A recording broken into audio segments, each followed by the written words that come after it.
Hey guys, welcome back to the channel. This is story about what if Naruto has a secret power in his veins part 1. Before I start, please do support for more amazing content and comments for part 2. Do consider to subscribe my channel and share my video to your friends and check out the description as well. Let's start the video. It was a sight so picturesque that anyone gazing upon it could be forgiven for thinking they had died and gone to heaven. A beautiful meadow that stretched out further than the eye could see. Beautiful flowers swayed in the light breeze while petals danced through the perfume-laden air. One such group of petals tumbled around a giant oak tree before falling softly to the ground and onto the face of one Naruto Uzumaki, who suddenly stirred as he brushed the petals from his face. He awkwardly tried to look around but found he was resting his head on someone's lap. It was so comfortable that he just wanted to stay put and bask in the happiness that seemed to permeate through his body. Eventually curiosity won out, and he turned to look at the face of the person whose lap he was resting in but was blinded by an otherworldly light, and all he could make out was a clearly feminine figure wearing a pale blue blouse. Her face was impossible to identify due to the bright light, but the gentle chuckle she made on seeing him move carried to his ears perfectly. Naruto wasn't the most religious person, but he was pretty sure that if angels were real, then this mysterious woman would easily be mistaken for one. Her blonde curls fluttered as another breeze passed over them. "Who are you?"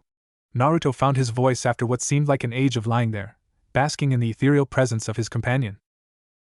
She spoke, and although Naruto couldn't decipher the words, he felt the meaning engrave itself in his soul as if she were speaking some higher language that surpassed mere things such as words. "You should rest while you still can, cursed child." "What do you mean by that?" Naruto tried to get up, but the woman gently yet firmly put his head back in her lap. "Yours is a path of struggles and strife." She stroked his cheek fondly. "But if you persevere, then all your dreams shall come to fruition." "Who are you?" Naruto mumbled as he felt the warmth of her lap and her soothing ministrations rob him of his energy. "A friend who is watching over you from upon high. Now then, Naruto Uzumaki, it is time for your tale to begin." While Naruto blinked and looked around, struggling to gain his bearings until he realized where he was, sat in the passenger's seat to his dad's car while said person was driving. Minato Uzumaki, formerly Namikaze, glanced at his son concerned. "Are you alright? You were tossing and turning quite a bit in that dream."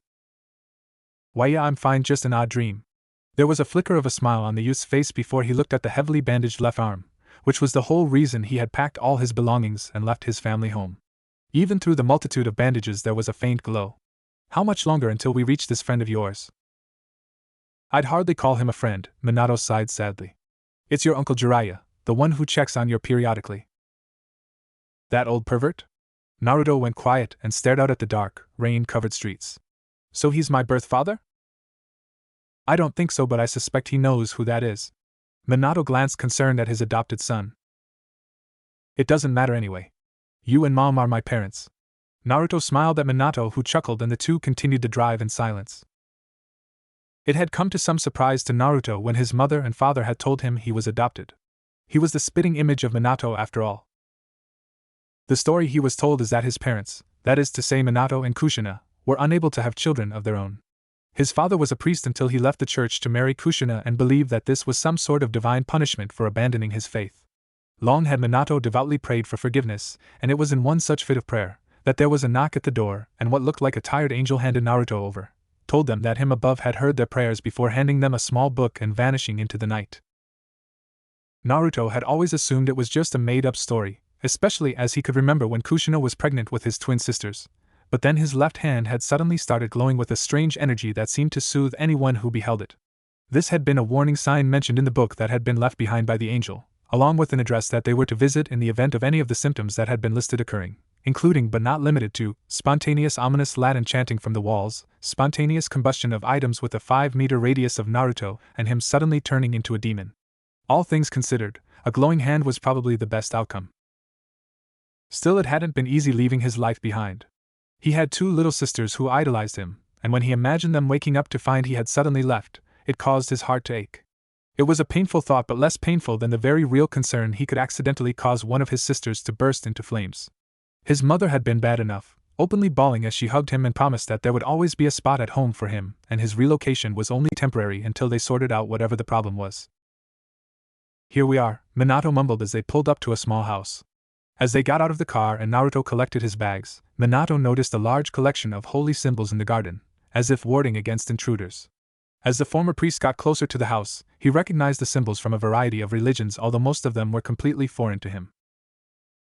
As the father and son approached the front door, Naruto noticed several horseshoes hammered around it, and hesitated, but Minato stepped forwards.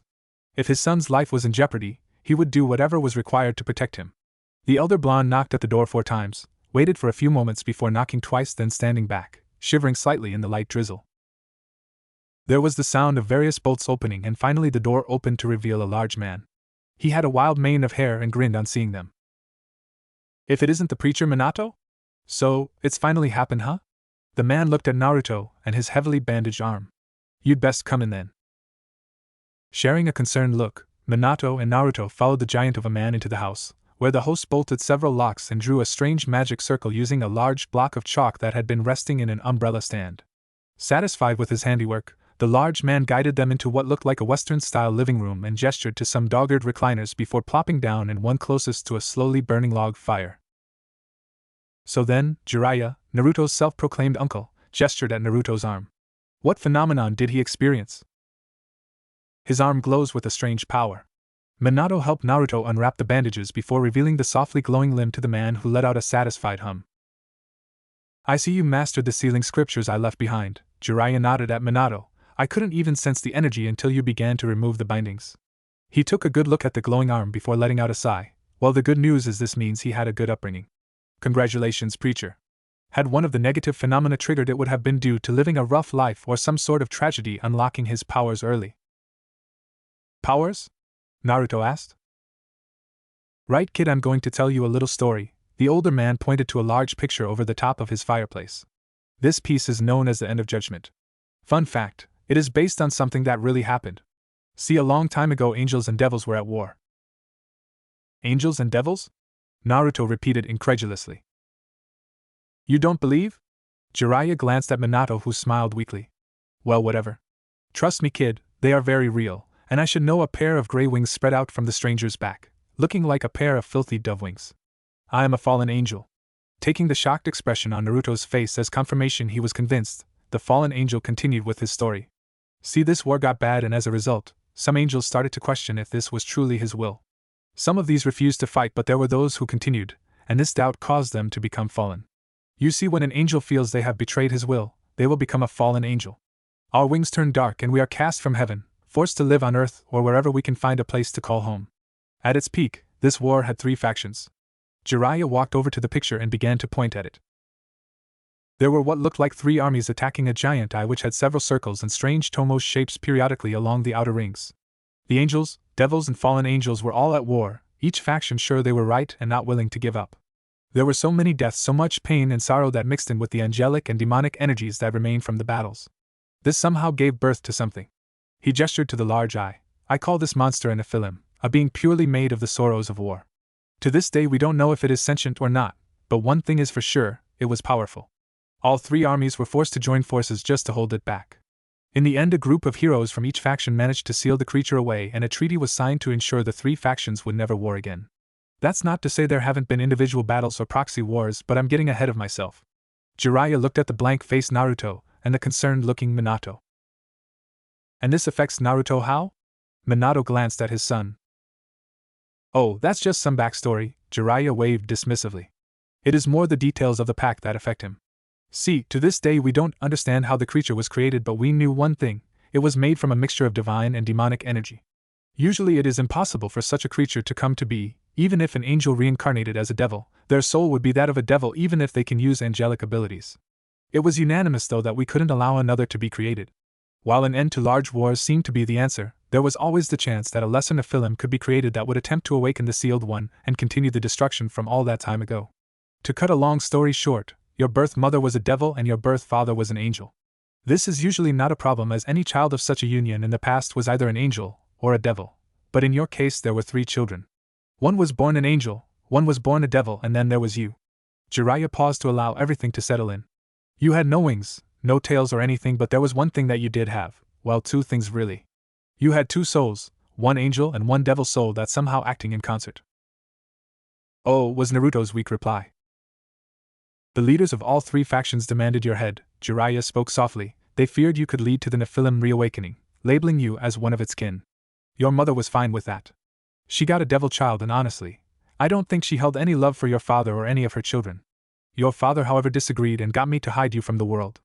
I think I did a pretty good job, the fallen angel puffed out his chest. Thanks to my understanding of various magics, I've been able to hide from any pursuers, and I made sure that you would remain undetectable from anyone who could wish you harm. Let's get to the part where I turned into a nightlight. Naruto waved the glowing arm. Well. To hide your presence, I sealed away your powers, which have been steadily building and straining against my seal, and well, it finally burst, and your energy rushed to the hole in the seal, which happens to be on your arm. It should fade after the excess energy has finished bleeding away. Jiraiya laughed. I was fairly sure that a positive manifestation would show. I could tell you and your wife would be good parents. He nodded sagely. And the people who were hunting Naruto can find him now. Minato scowled. Can't you reseal him? It's not very practical to keep resealing him. Imagine Naruto's tap. Sure, he was easy to seal when there was only a trickle of flow coming out of him, but now the tap is like half open, so any seal put on him will burst within a few weeks at best. It isn't impossible for him to live out the rest of his life like that, but the older he gets, the more frequent he will need his seals replacing, and eventually he is going to slip up and they will find him, and they will use any method to get a hold of him. It isn't just Naruto they would target, but you, your wife and daughters as well. Everyone is out to get me? Even the angels? Naruto blinked. Especially the angels. You don't know how deep set the fear of the Nephilim is. You don't know the cost of sealing it away. The cost? The creator was destroyed in the attempt. Jiraiya muttered. That's not possible. Minato clutched his crucifix in horror. So, I hope you can understand how desperate all three factions would be to find and destroy Naruto, and that those who wouldn't destroy him would want to control him instead. That's why I am here to offer an alternative to running away and constantly hiding. Fighting back? Naruto suggested. Yeah, because that would definitely convince them you aren't a threat. Jiraiya rolled his eyes before striking Naruto with a rolled-up newspaper. Use your brain, Gaki. Well, what's your idea, genius? Naruto scowled back at the fallen angel, who looked at him sternly. In order to be able to live your life, there are several people who need to be convinced you aren't a threat. The 4 seraphs who guard the throne of heaven, the 4 great satans of hell, and Azazel of the fallen angels. Basically, if all the leaders agree you aren't a threat, then you are good. And how do I get them all to think that? Naruto asked. I'm still working on that bit, Jiraiya laughed weakly. But never fear. The great Jiraiya will have a plan.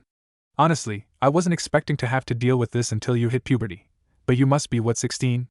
I should have another 14 years to prepare. Who the hell reaches puberty at 30? Naruto retorted. I may possibly be misremembering when I went through puberty, Jiraiya begrudgingly accepted. But that was millennia ago. Plus, I was an angel. Do you know how hard puberty is for an angel who doesn't want to fall? I had to appear to so many nuns and they were all solid 9s. Getting back to the issue at hand, Minato rubbed his forehead. What do we do now? Well, that depends on Naruto here. Jiraiya looked at him.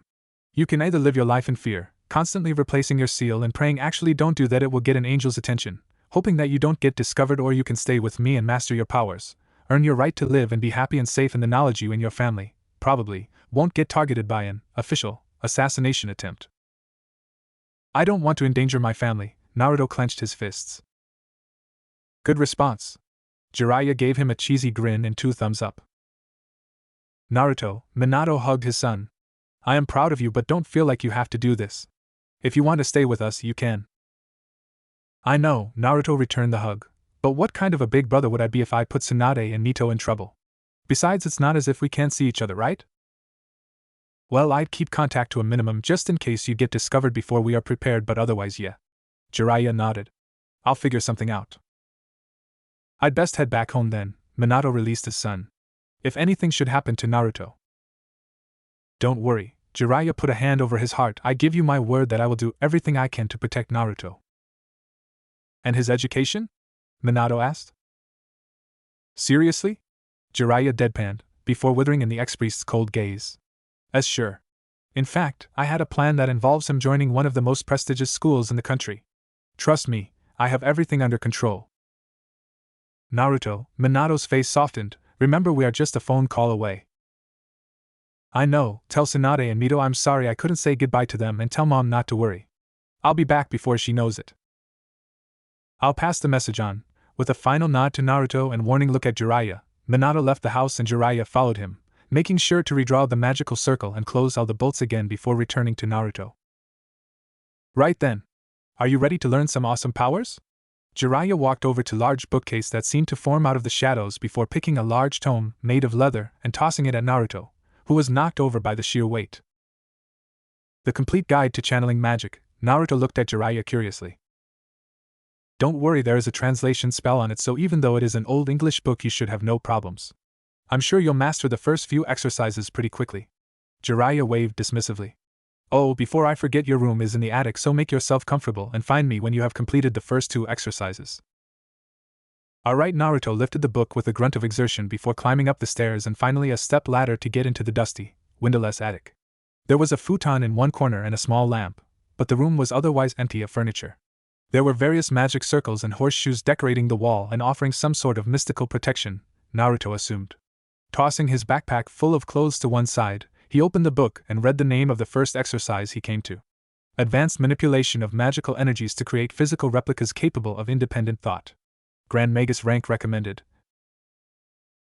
Are you sure this is the right book? Naruto yelled down the stairs. What? Too hard for you? Like hell it is. I'll kick this book's ass. Naruto shot back as he stared intently at words that made no sense to him, but he'd be damned before he admitted defeat. After a few hours, Jiraiya went up to check on him and found him snoring noisily. Didn't think he'd have this much difficulty with the starter exercises. He frowned before looking at the open book and snorting loudly. Oh right, that's a Western book, so he's reading from the back. A Grand Magus skill, huh?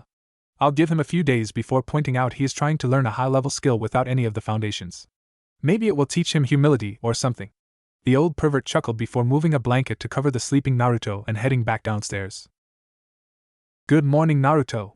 Jiraiya beamed as he helped himself to some of the toast that Naruto had made. Are you ready for the first part of Operation Jiraiya's awesome scheme? I vote we change the name, Naruto deadpanned. Denied, Jiraiya smirked as he sat down in the worn-out recliner near the fire. See, I happen to have it on good authority that there is a school quite nearby that is a known hangout of devils that are linked to at least 2 of the 4 Satans. Quite a prestigious school as well. If you can win over these devils, then they could put in a good word with the Satans and, hopefully, they'll see you as more useful alive than dead. But first thing first, you'll be needing this uniform. Co-Academy? Naruto frowned as he looked at the logo on the uniform he had been given. It was a large overcoat and waistcoat that looked more like a butler's outfit than a student's. Yup, Jiraiya nodded. Trust me, with this uniform you'll have access to one of the best schools in Japan, at least when it comes to the quality of girls there, which should keep your dad happy. Also, I'll need you to bind your left arm with these bandages. They have various sigils to protect you from detection. I'm not a fan of lessons, but I guess I can understand why my dad wants me to learn stuff, Naruto sighed heavily as he let Jiraiya bandage up the still glowing limb. I wouldn't worry about the lessons, Jiraiya smiled. Several hours later, a severely irritated Naruto glared at his reflection in a puddle. I wouldn't worry about the lessons, Naruto grumbled before throwing his mop at the puddle he was failing to clear up. What the hell, Jiraiya? Why am I a janitor at an all-girls school? He froze as he noticed some of the female students mutter to each other and look at him darkly, causing him to flinch before picking up the mop and getting back to work. Jiraiya had simply dropped him off and left him in the helpful hands of his fellow staff. Apparently, the all-girls school was starting preparations to become a co-ed school, and it was decided Naruto would be a test case, but not as a student because Jiraiya had no faith in him passing the entrance exams. No, he was enrolled as a janitor. It wasn't what he had been expecting, but he could understand the logic. After all, he wanted to appear as a helpful person, and he could do that easier as a janitor than as a student, but being the only male in an all-girls school made him feel like he was an intruder. He looked around for the member of staff who was supposed to be showing him around, only to find himself alone in the corridor.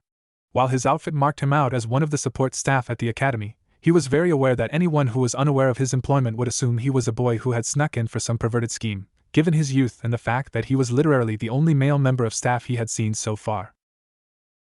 Uzumaki-san, a curt clipped voice snapped him out of his thoughts, and he span around to see a girl staring at him sternly. She was an attractive woman, and the Ko's student uniform only served to amplify that fact, in Naruto's opinion anyway.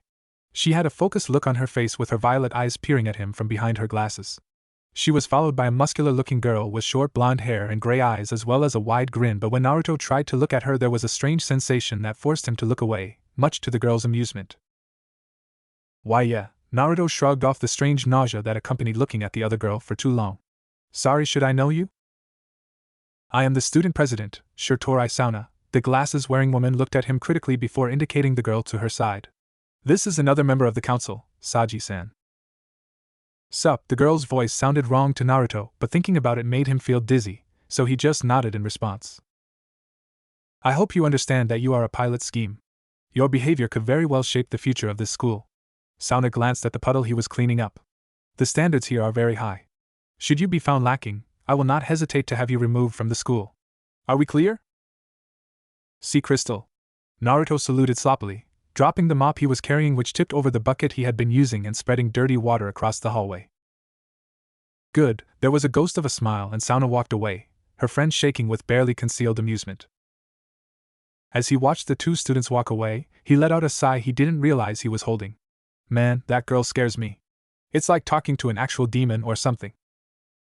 What the hell, Uzumaki-san? An angry voice yelled, and Naruto turned to see an irate maid advancing on him.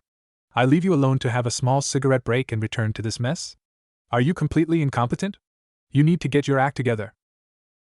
While Naruto was getting lectured, Sauna, or Sona as she was known to those who knew her true nature, paused and turned to her companion. So, the sensors at the gate were correct. It appears our janitor has an impressive amount of magical energy hidden behind a complex seal array on his left arm. Yeah, there was a flickering and suddenly Saji was a young male wearing a female school uniform. He almost saw through my disguise. I could see his mind and eyes struggling to agree with what was there. Do you think he has a sacred gear or something? I don't think so. Sona paused as she looked at her newest pawn before sighing and looking away. Keep maintaining that illusion. Should all go to plan, you will be able to attend as a male student shortly, but for now I need you to stay disguised. Are you planning to recruit that janitor? Genturu Saji cracked his knuckles. With the latent magical energy he had, he could make a good rival for me with some training. We shall see. The manner of his recruitment was somewhat suspicious, so I suspect he is not here just to clean hallways. The ceiling implies he knows magic and either underestimated us or had no idea that devils of our level were here. We will keep an eye on him. Sona Citri, heiress of the Citri clan and one of the rare noble devils, stared into the distance thoughtfully. Besides, Rias may take a liking to him. She was looking for powerful people to add to her peerage for her upcoming raiding game. If he genuinely is as powerful as he seems, wouldn't it be a waste to let the House of Gremory get him? There was a hint of disappointment in Genchuru's voice. In order for you to achieve your dream, you'll need some powerful people who have sworn absolute loyalty to you. We'll see what the future holds. Sona frowned softly. In the meantime, I want to know where this Uzumaki Naruto came from and why he suddenly turned up here. If he can be used, then brilliant. If he is a threat, then he'll be dealt with. Genchuru cracked his knuckles and looked as menacing as he could, considering he was wearing an ill-fitting girl's uniform. Thank you. The student had a bright smile on her face as she took the tray offered by Naruto. It seemed that along with janitor responsibilities, Naruto was supposed to help out with the catering staff. Fortunately, an elite academy such as this one had no shortage of professional chefs and waiters, so Naruto only had to work in the store. Apparently, the school figured this was a good way to introduce the students to him. He wondered how bored these girls must have been, seeing as he had generated quite the crowd. There was a sudden hush, and the crowd parted as if on some unspoken command, and two girls walked towards the store. For a second Naruto forgot to breathe as he was overawed by the beauty of them. Sauna had been a beautiful woman, but even she, narrowly, lost to these two girls. Judging by the way the other students were acting, these two had to be school idols. The first girl had long red hair with brilliant blue eyes and an impressive figure that made Naruto wonder if she was even Japanese. When she smiled at him, he forgot how to speak briefly before a light chuckle from the other girl snapped him from his stupor. This second girl looked more Japanese with her long black hair, although her soft violet eyes were different enough that they caught Naruto's attention. As with the other girl, her figure was one that models would kill for. Remembering his job, he cleared his throat. Hello and welcome to Koa's cafeteria store. How can I help you? So, you are the new member of staff. The red-haired beauty smiled. My name is Gremory Rias, pleased to meet you. She smiled widely. Sorry for disturbing you, I was just curious what was causing such a fuss. Oh, it's nothing, Naruto rubbed the back of his head. The name is Uzumaki Naruto and the pleasure is all mine. Can I help you? He looked at the other girl who tilted her head thoughtfully. Hi, Majima Akino. The black-haired girl smiled, but unlike Rias, this one sent shivers down Naruto's spine as his instincts warned that this girl could possibly be a bigger threat to his well-being than even Sauna. Keep up the good work, okay? With that, the two girls turned and the rest of the crowd reformed, gossiping about the beauty of the two girls before finally remembering why they were there in the first place and watching the new member of staff at work until Sauna appeared to chastise the girls for their behavior, pointing out they were blocking the people who genuinely wanted to use the store. From a distance, Rias and Akino looked at the clearly out of his depth Naruto. "That is a lot of magical power," Akino mumbled. "It didn't seem that much to me," Rias glanced at her friend. "Didn't you notice the bandages on his left arm? There were powerful seals in that. I could feel them." Akino tapped her chin thoughtfully. "Why did such a powerful potential piece appear right now? It feels a bit like a trap." I didn't get any bad vibes from him though. Rias was deep in thought. And if he genuinely is here by chance, then it would be bad if someone else snagged him first. Still, the fact he has those seals implies he knows about magic. I think we should focus on Issei-chan. Have you made any attempts to make contact with her? Akino watched Naruto like a cat watching a mouse and deciding whether it wanted to kill it or not. No, I would prefer for her to have a normal life just a little longer. There was a clear look of distress on Ria's face. But I will make sure she gets one of my summon cards soon. If that's your plan, Akino finally looked away from Naruto, who felt as if a large weight had been lifted from his shoulders, much to his confusion. It is, Rias nodded. Let's head back to the club room and let Kaneko and Kiba know about this. The two left the cafeteria, having gained more questions than answers from their impromptu investigation. My everything aches, Naruto groaned as he walked out of the school gates. Besides the brief 15-minute lunch break he had been allowed, the other members of staff had run him ragged today, and he got the feeling he wasn't meeting the high standards that were expected of him. He found himself almost looking forwards to trying to decipher the complicated text that Jiraiya had left him, as it would give his body a chance to recover, even if it pushed his mind to its limit. Deciding there was no real rush to get back home, Naruto decided to take a short detour, walking through a park on his way to Jiraiya's house. As he strolled along the pathway, marveling at the unusually high ratio of girls to boys, he noticed a girl in a tree wearing Koa's uniform. The girl appeared to be trying to look over a wall to the neighboring hot springs via binoculars, leaving Naruto not entirely sure what to do. "So what are you doing up there?" Naruto called out, causing the girl to cry out in alarm and drop the binoculars she was using. Desperately flailing, the girl nearly lost her balance. Seeing her lack of stability, Naruto ran to catch her, but tripped over a branch and rolled into the bark of the tree with such force that it sent the unbalanced girl falling out of tree. She hit a branch that got caught on her panties and spun the girl around before she continued her descent, leaving her panties behind like a bizarre flag fluttering in the breeze. She landed atop of the dazed Naruto, her now exposed womanhood pressed against his face, and the two froze as they came to terms with their situation. As so, the girl coughed awkwardly. "That could have gone better. I can see it all." "Huh. Oh wow."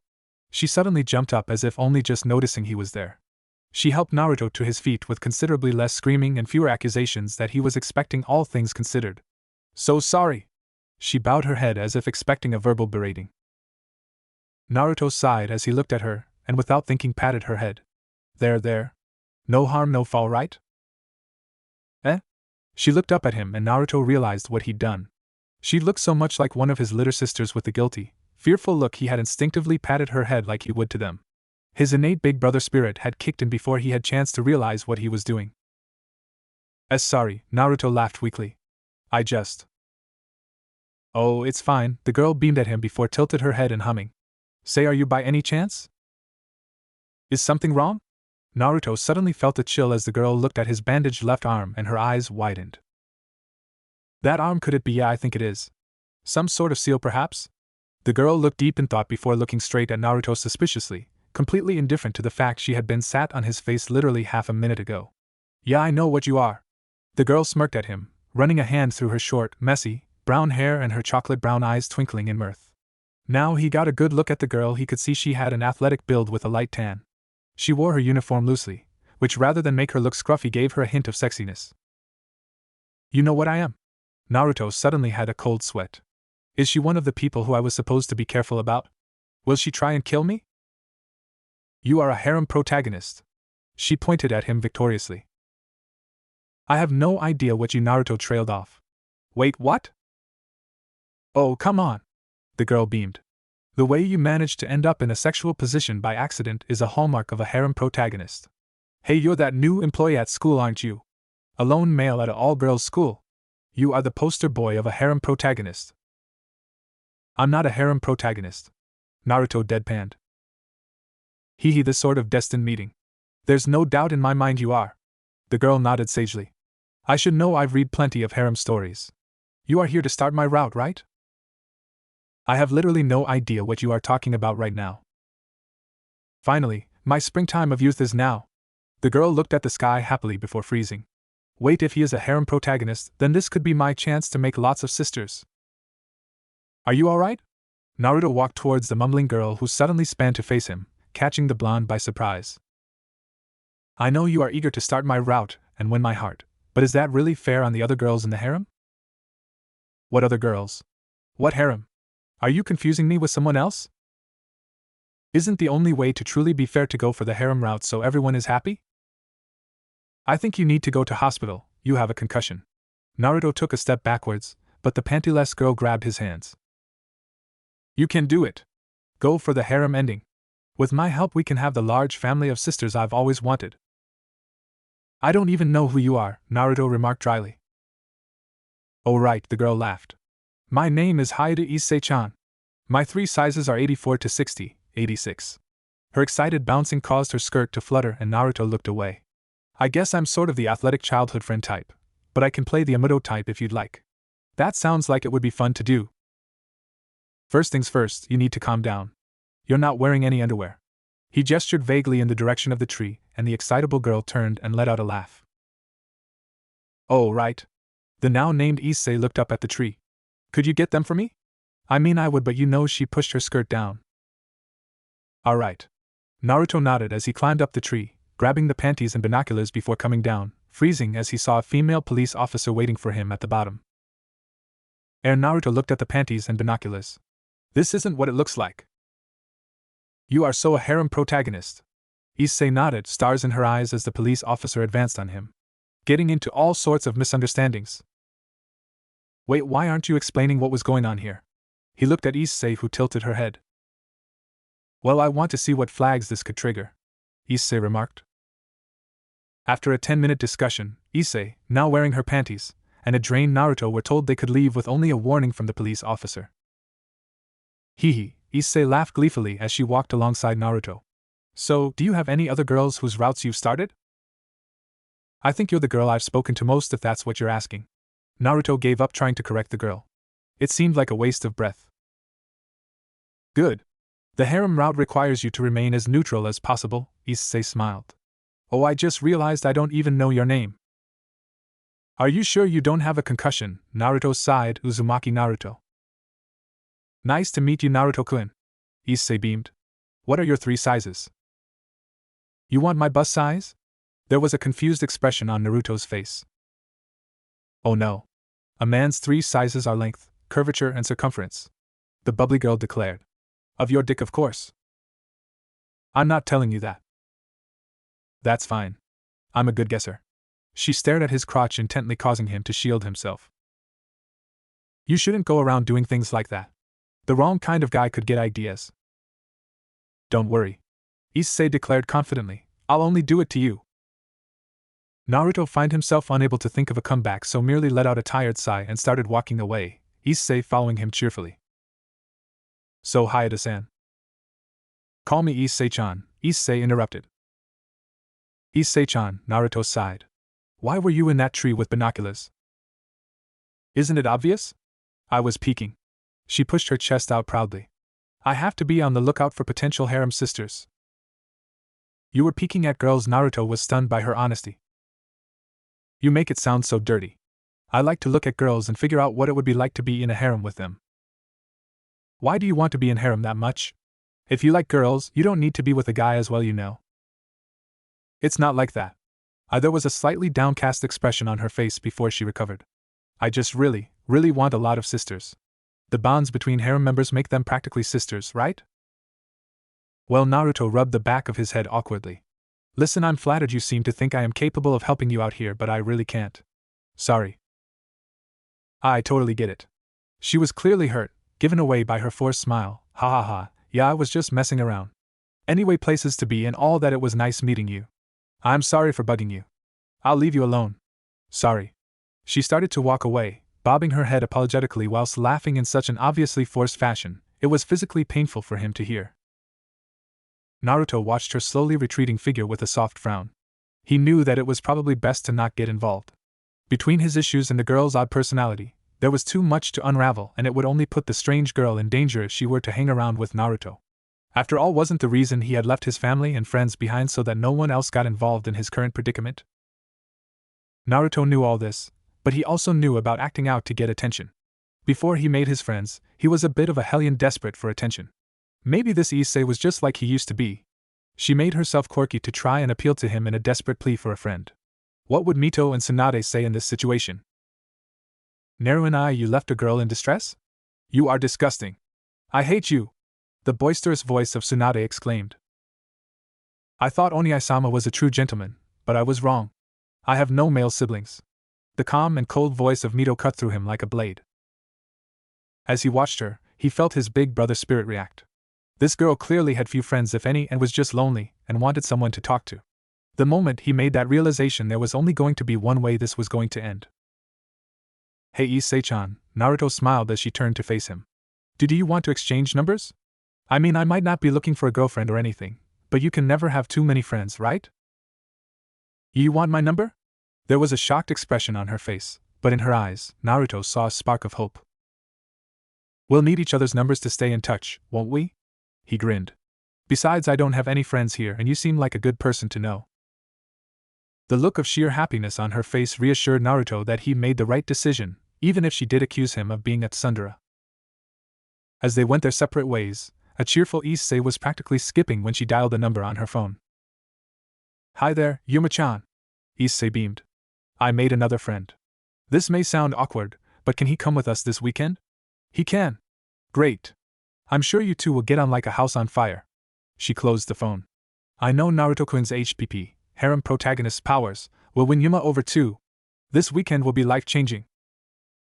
She wasn't wrong. So how was your first day? Of Jiraiya's joyous voice was cut off as he ducked under the coat Naruto had thrown at him. That good, huh? What the actual hell? Naruto rounded on the unconcerned Jiraiya, who folded the Ko-Academy coat over one arm before facing the angry youth with his usual cheerful expression. I thought you told my father you were putting me in a school. Did I lie?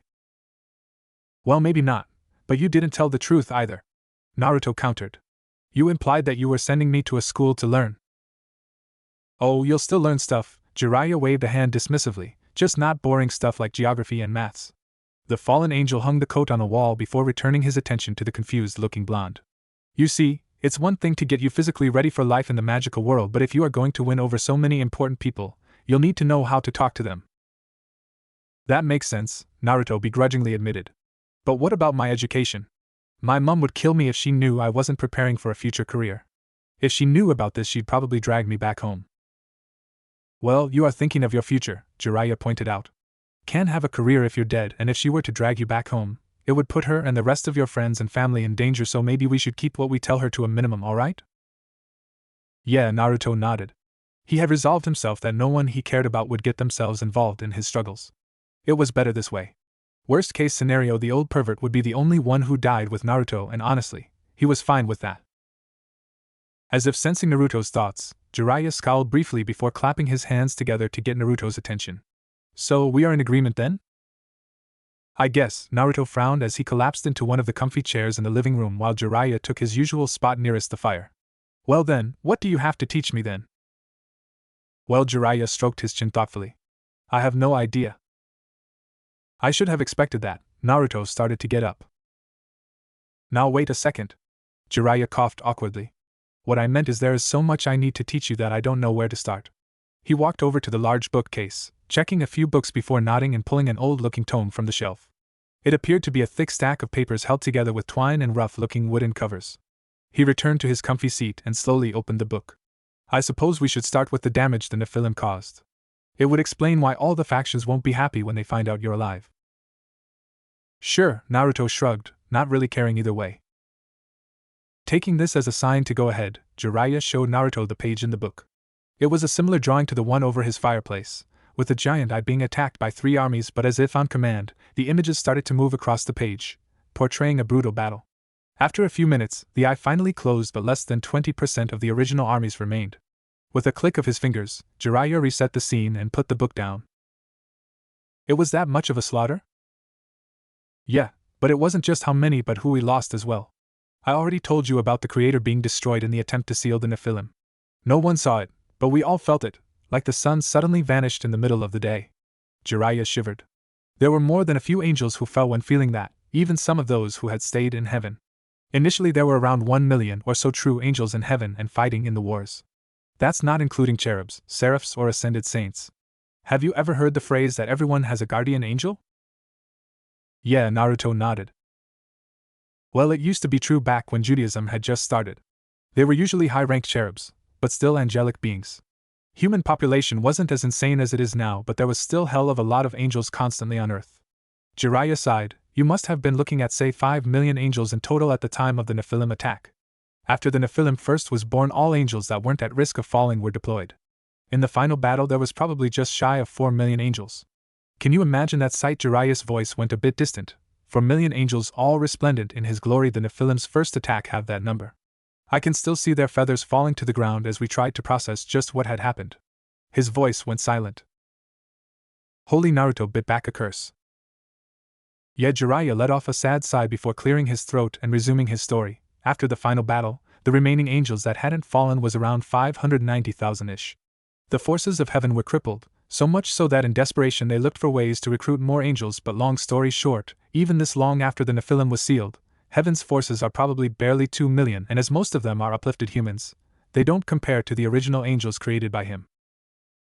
So, heaven is still recovering and may never fully recover, Naruto frowned. Yup, Jiraiya nodded. It's why they are so fierce when it comes protecting the church. Faith is the only thing stopping them from getting wiped out by the devils and fallen angels. Anything that could challenge their established system must be destroyed. Be it a heretic or a being that was stronger than the creator. This makes the 4 seraphs doubly difficult to convince you aren't a threat. I see, Naruto scowled. How about the fallen angels? Do they have a similar issue with me?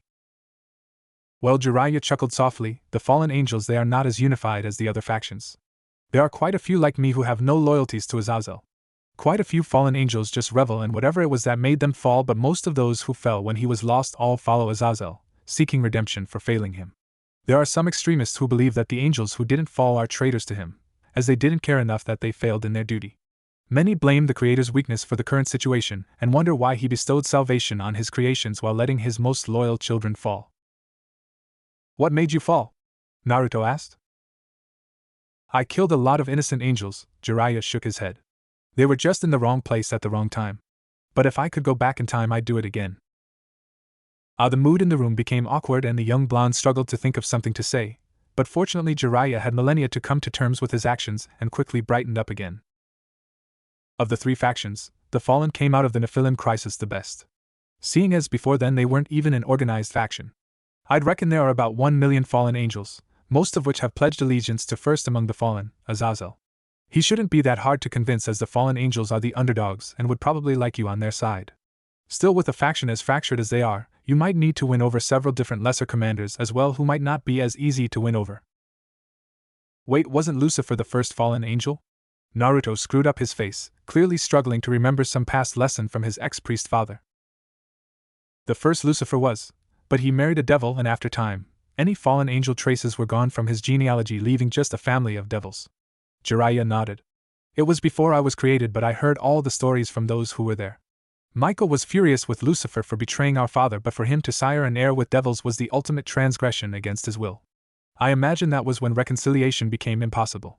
That or when Michael killed him. Jiraiya shrugged. So why wasn't his children Nephilim then? Naruto frowned. Nephilim aren't born naturally, Jiraiya shrugged. It is impossible to have a creature be both angelic and demonic. A soul can only be one alignment. Then what about me? Naruto asked.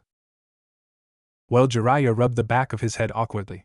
There is a lot we still don't understand about you, and I haven't had much time to do a proper investigation.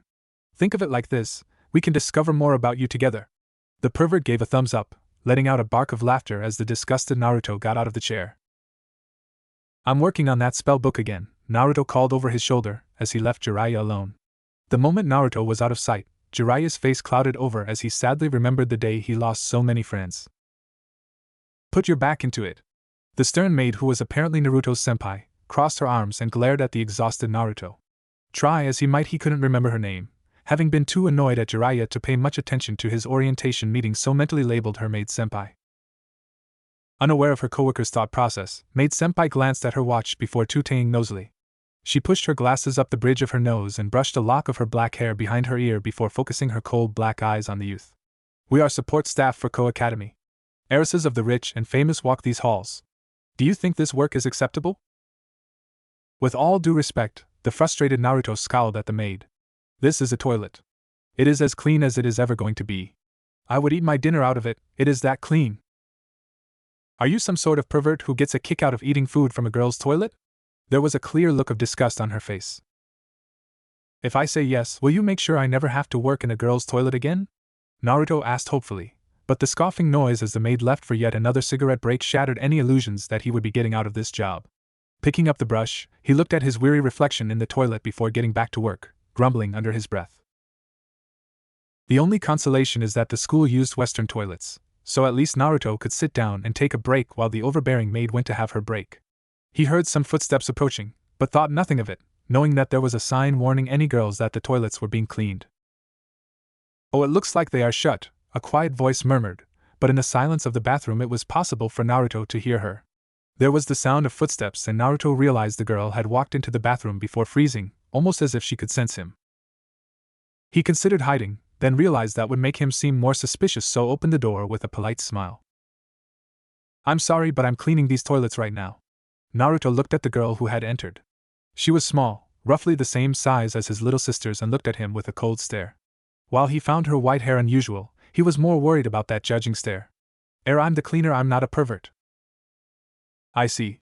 The girl spoke quietly and emotionlessly, before walking into one of the cubicles and shutting the door.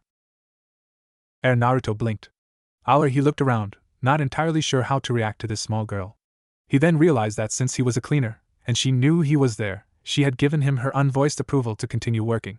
Satisfied with this logic, he returned to the toilet stall he was working on and started to clean once more. No sooner had he started when he heard a splashing noise from the next cubicle. Trying not to think about it, he started to clean the bottom of the toilet, and purely by coincidence, looked underneath the adjoining stall. There were two slender legs with a pair of cute Nico print panties around the ankles. Feeling like a criminal, Naruto quickly got up and started to work on the toilet again. I mean, it was an accident, right? It wasn't as if I wanted to see that girl's panties. She's basically the same as my little sisters, right? I've seen their underwear plenty of times and it never bothered me, even when Tsunade tried to stuff a pair in my mouth. Satisfied he wasn't a bad person, he returned to his previous position, only to find two suspicious eyes looking at him. Hi there. Naruto smiled. They're just cleaning. He made a show of wiping the floor near the toilet as the judging eyes locked onto him. Disgusting. The cold voice remarked before the girl got up and left the stall, leaving Naruto laughing hollowly as he absent-mindedly polished the same tile, stuck in that position for the remaining 10 minutes of his senpai's work break, who returned to find him staring at the floor despondently, that one tile glowing brightly. Well, you have the work ethic, I guess. We just need to improve your speed. The maid did a once-over on the toilet and begrudgingly accepted its condition as good enough. Now for the next one. And next one? Naruto blinked. But that one has just been used? Their toilets, they've all been used, the maid deadpanned as she dragged Naruto into the next cubicle. Overseen by his senpai, the young blonde tried to shake off the feeling he was committing some sort of sin by repeatedly rubbing the seat that the girl had been sat on, even if it was his job. Outside the bathroom, the small girl walked up to an anhydrous youth who was stood staring out of the window. If not for the fact this was a girls' school, one would assume it was a boy stood waiting for the small girl, especially given the trousers and blazer that they wore. Kiba-san, came the soft voice of the young girl. Kaneko-san, Kiba smiled in response to her words, looking like a prince taken straight from a shoujo manga. Is everything alright? I saw the one Ria-senpai mentioned. Kaneko paused to look at the toilets. I see. Kiba's eyes narrowed and they reached for their waist, as if to draw a sword only they could see. Did he try anything? He saw my panties. Kaneko remarked bluntly. He is a useless pervert and not a threat. With nothing else to say, she walked away. I see. Kiba laughed weakly before following her.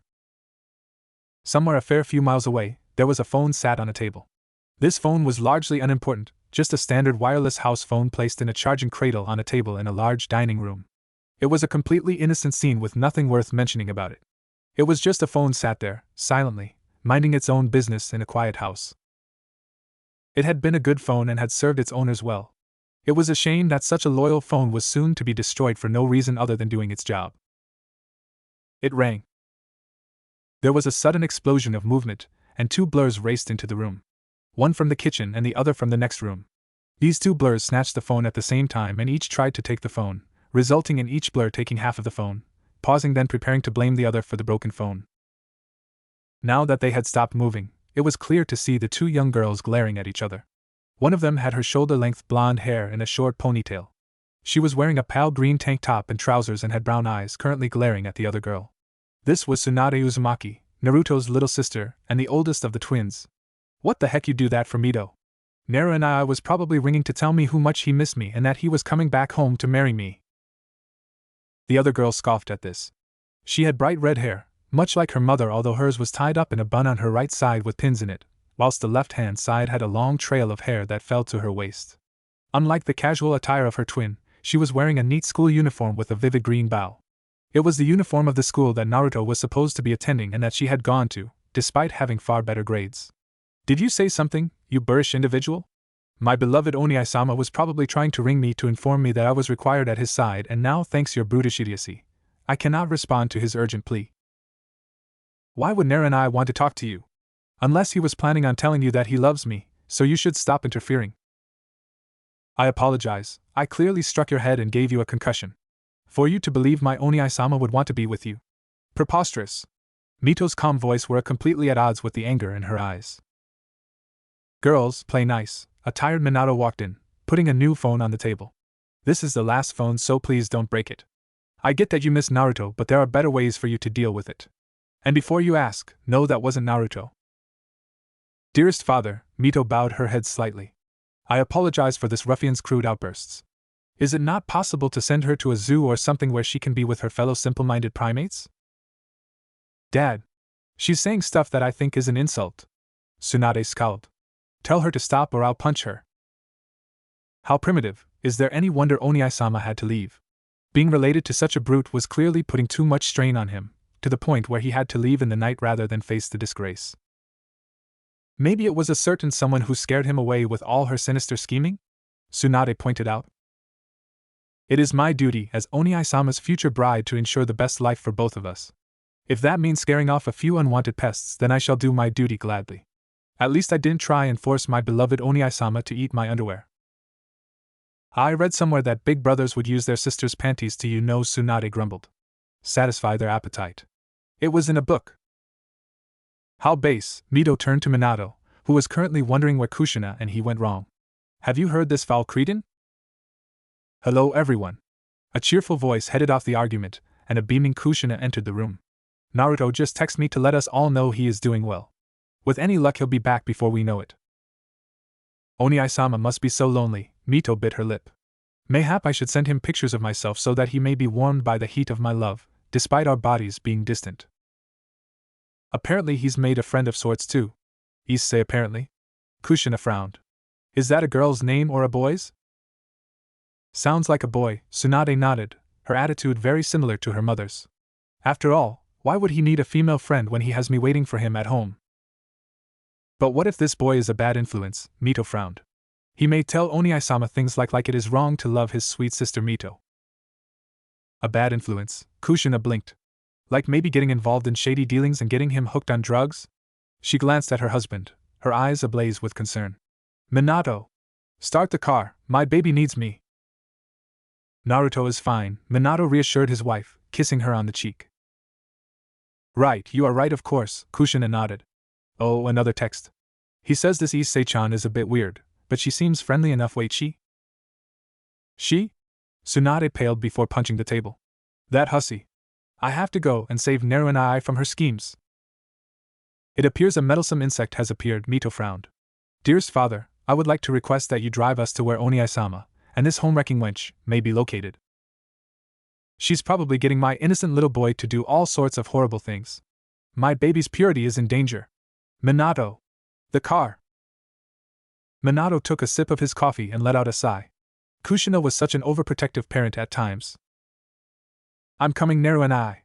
Tsunade yelled at the half of a phone she was still holding. Why don't you go and talk to your boyfriend? Mito remarked with a sneer. Leave Oniai-sama to me, his future bride. Boyfriend? Minato dropped his cup of coffee. Tsuhime has a boyfriend. He confessed to me, but I turned him down. Tsunade protested. I am going to marry Naru and I. His name? Minato smiled an eerie smile. I feel I need to have a talk with this young gentleman. He robotically walked towards the car. He knew what boys at that age wanted. And with his daughter? Not a chance. He would put the fear of God into this boy. All in all, it was just your average day in the Uzumaki household. And finished, Naruto wiped his brow and let out a happy sigh. He was currently cleaning a hallway on the top floor of one of the buildings. As he looked out of the window, he could see the cheerful girls of Ko Academy running around the track. It was the start of his third day, and Naruto felt like he was beginning to get into some sort of routine. Today was a particularly pleasant sight as he watched Akino and Rias stretching out. Those two girls were really something else, Naruto thought as he leaned on his mop, before shaking his head and returning to his work. Maid-senpai had been called away on another errand and Naruto had been left to work in peace. This corridor was the route to the school council's clubroom and was very rarely used, especially during lesson time, so Naruto was able to relax a little. Still, he knew that if he was to stay at this school, he couldn't slack off too much. He needed to make a good impression so that if Jiraiya was right and there were devils here, they would see he was a good hard worker and not some potential world-ending monster. As he mopped the hallway, the doors to the student council office opened and a stern-looking woman stepped out. She had long black hair that fell to her knees, but what was more striking was her heterochromatic eyes that glanced at him behind her glasses. Her left eye was violet, but her right one was brown, and the sight was so unique that he couldn't help but stare. She raised an eyebrow quizzically and Naruto apologized, realizing how creepy that must have been. She was wearing the Ko uniform and was a very attractive woman, although outshone by Rias and Akino, who had started jogging lightly and were visible out of the corner of Naruto's eye. You are Uzumaki Naruto-san, correct? The girl glanced at a small clipboard she was holding, the new janitor. That's right. He nodded. Pleased to meet you, he trailed off, but the girl apparently didn't get the hint, only looking at the clipboard and writing something down before looking at Naruto again. After an uncomfortably long pause, she finally spoke again. Shinra Tsubaki. I am Shitori-san's vice president. The president has overlooked your youth and unusual circumstances and trusted you to work here professionally. Should you act in a way that would reflect badly on her, I will take action, understood? Why, yeah, Naruto nodded with a weak smile. Personally, I am conflicted about your recruitment. You have only been here a brief time and already the students appear to be getting distracted. I've had some reports of you being intimidating and yelling at your mop. Your supervisor has flagged you as needs improvement, and we had reports of someone who looked a lot like you being caught with binoculars in a tree. She looked at Naruto suspiciously. Care to comment? Naruto smiled weakly. It was all a misunderstanding. I'm not some sort of super pervert or anything. I see. It was quite clear that the girl stood before him didn't believe him. And we have also had reports of a young man hanging around in the girls' toilets. Care to offer an explanation, not a pervert-san? I was doing my job. Naruto protested loudly. I was asked to clean the girls' toilets and I did. Who in their right mind would send a boy to clean the girls' toilets? Especially a strange, uncouth boy who shows up out of nowhere begging to be hired. I don't remember begging, Naruto mumbled. I shall inform the president of this and request that in future, only female staff work in the girls' bathroom. That's fine by me, Naruto shrugged. Good. There was a bit of an awkward silence as Naruto fidgeted under the gaze of the vice president. Is there anything else? Naruto offered. Not yet. Tsubaki nodded coldly and started towards the stairs at the end of the corridor but lost her footing on the wet floor. Be careful, the floor is wet, Naruto warned. Tsubaki stopped to comment, but as she turned she slipped, falling backwards down the stairs. What happened next seemed to start in slow motion for Naruto. He ran to try and help the unbalanced girl yet slipped on the very floor he had warned her about. As he slipped uncontrollably towards her, Tsubaki managed to straighten herself out, only to be struck by the skidding Naruto, causing the two of them to fall down the stairs. Almost instinctively, Naruto wrapped his arms around the surprised vice president and tried to shield her from the fall down the stairs, clinging to her tightly and choosing to focus on the soft sensation of her against his chest rather than the sharp and painful blows from the stairs. They crashed into the wall at the bottom of the stairs and Naruto released the vice president, who tried to stand but found her legs buckle and she fell back down, her skirt lifted and her top open, revealing a very conservative yet matching white bra and panty set. Naruto turned to ask if she was alright and got an eyeful. The two sat in silence, Naruto shocked by how the girl made something so simple look so sexy, while Tsubaki slowly reddened, although whether this was from embarrassment or anger was anyone's guess. Where do you think you are looking? The girl blushed furiously as she quickly pulled up her skirt and corrected her shirt. The cold and judging tone of her voice how replaced by a fiery embarrassment/rage mix. Naruto rubbed the back of his head, but before he could defend himself, the once stoic vice president ran off, tears in her eyes and her face bright red. I'm totally getting fired for this, aren't I? His shoulders slumped. Didn't even last a week. He laughed hollowly and stared into space. Vice President! A familiar voice exclaimed, shortly before its owner wandered into Naruto's view.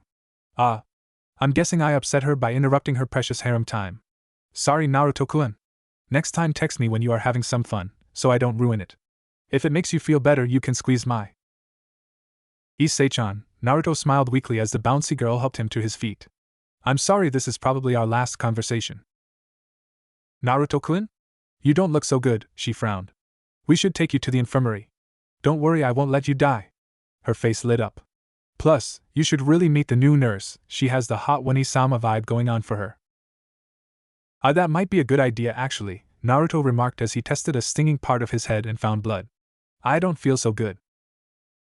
Even after seeing fallen angels, Naruto still wouldn't call himself religious, although at this point it was more his stubborn nature than anything else. Yet when Issei led him into the pure white infirmary, and he saw her, he was pretty sure he had died. There was an angel waiting for his soul. Her beautiful face made him feel like he was ready to pass on. It was odd, Naruto thought as she fussed over him, her abundant pushing into him through the white lab coat she was wearing. He wouldn't say she was the most attractive person he had seen. Tsubaki was more attractive to him, but there was just something about her that made Naruto feel content. I see, the nurse stepped backwards and turned to Issei. Please put him on a bed. It looks like Uzumaki-san has a nasty head wound. With the harem fanatic's assistance, Naruto clambered onto one of the infirmary beds and looked around the room. There were several beds, all separated by curtains and the usual fare for an infirmary. There were content murmurs from many beds and Naruto assumed he was not the only one caught in this field of happiness. The only thing that struck Naruto as unusual was the small girl sat in a chair glaring at him. She was the spitting image of the nurse, only a lot younger, but was wearing the same lab coat as her sister, only the sleeves were too long so they completely covered her arms with the limp sleeves hanging over the chair's armrests. Initially she seemed surprised that Naruto was looking at her before sticking her tongue out at him. You must have had a nasty tumble. The nurse planted a soft kiss on the back of his head, and Naruto felt better instantly. I hope you feel better. I feel a lot better already. Naruto glanced at Issei, only to find she had left, probably so she didn't interfere with his harem-building efforts or whatever it was she said. Hyuga-sensei. The chibi mimed shooting Naruto with a bow, so he mimed catching the arrow and tossing it aside. The nurse looked between Naruto and the girl with a shocked expression, with a sudden smile as it appeared she had realized something. Please just call me Hinata. Hinata smiled softly at him. We are work colleagues after all. I only started a few months ago myself. I trust my little sister isn't bothering you. Oh right, thanks Hinata-san. Naruto grinned stupidly as Hinata leaned over him to check his injuries, resulting in her ample pressing into his stomach. It's okay. She's only a little girl, so I know she is just bored. Get that perverted look off of your face. The chibi suddenly exploded and used a slingshot to fire dry beans at Naruto. Evil out. Evil out. You're way out of season there, Naruto grumbled as Hinata walked over to the little girl. He's a bad man, Winnie-sama. The girl looked at Hinata, who smiled and patted her head, calming the little girl down. Sorry about this, little cherub. Apologize to Naruto-san, Hanabi-chan. Sorry, it was clear by her tone and look that she was anything but. I won't do it again. Isn't everything much better when we all work together? Hinata clapped her hands together before returning to Naruto, checking him for injuries. How did you fall down the stairs, Uzumaki-san? Oh, I was just trying to stop someone else from falling since it was kind of my fault that she did. Naruto yawned sleepily. This bed was soft, as worthy of Hinata as she leaned over him to adjust the sheets. He suddenly felt like he just wanted to sleep and let the cheerful nurse take care of him. As he felt himself drifting off, there was sudden shooting pain and his mind cleared instantly. The pain had seemed to come from within himself, but after feeling it, his mind was clear. There was a confused look on the face of the nurse, followed by a wide smile. You seem energetic for someone who fell down the stairs. Maybe your injuries were not as bad as I feared. Trying his best to ignore the chibi who was pulling faces at him, Naruto allowed the nurse to check him out once more. How peculiar, all your wounds have healed. The nurse frowned, and Naruto started to feel uncomfortable as she trailed a finger across the back of his head where he had been bleeding. Oh well, maybe the wounds were less severe than I thought. Yes, that is definitely it. Naruto sprang out of bed laughing. Man, I feel amazing. Like better than before I was hurt. I feel full of energy. Well, that is just fantastic, a voice dripping sarcasm declared, and Naruto turned to see Maid Senpai stood there, with a smile that didn't quite reach her eyes. I'm glad you have so much energy, Kohai, as we have so much work that you need to do. A protesting Naruto was dragged away, watched by Hinata and Hanabi. After a few moments, the small girl turned to her older sister. Why are you smiling like that? She asked sulkily. I don't like him. He liked feeling your. I could tell. I suspect he is the one we were waiting for, was all that Hinata said as she patted her little sister on the head. One way or another, we shall see. When Naruto returned to Jiraiya's house, any elation he had been feeling had faded, replaced by the certainty that he was getting fired tomorrow. One or two events maybe he could have been explained away as coincidence, but if there were reports of him being accosted by the police as well, it certainly didn't look good, and that was before he had unintentionally stared at the vice president when she had her underwear on display after pushing her down some stairs. The poor girl had been avoiding him all day, and he was unable to apologize to her, and given the no-nonsense attitude that Sauna seemed to have, there was no way he could talk his way out of being fired. The instant he opened the door to his current abode, Jiraiya was there to redraw the seals and noticed his demeanor. Being the tactful and caring guardian angel he was, Jiraiya knew exactly what to say. Well, you look like crap, the fallen angel laughed. Did she turn you down? Who? A confused expression shot over Naruto's face. The girl you were texting last night? The girl, wait a second, have you been reading my text messages? Naruto froze up. I was hoping you were sexting some cute girl and I could get her to send you pictures, Jiraiya replied dismissively. But you were talking about boring crap. And I was so hopeful when she mentioned stuff about a harem. He let out a disappointed sigh. Stop reading my private messages. Naruto glared at the old pervert. Hey, my job is to keep you safe. How can I do that if you go ahead and let some stranger into my house? Jiraiya protested. Plus, if you were planning to sneak a girl in, I need to know so I can make myself scarce. I have seals that show me what is going on in all rooms of this house. Trust me, watching two teenagers fucking like rabbits isn't on my to-do list, well, not when you are one of them anyway.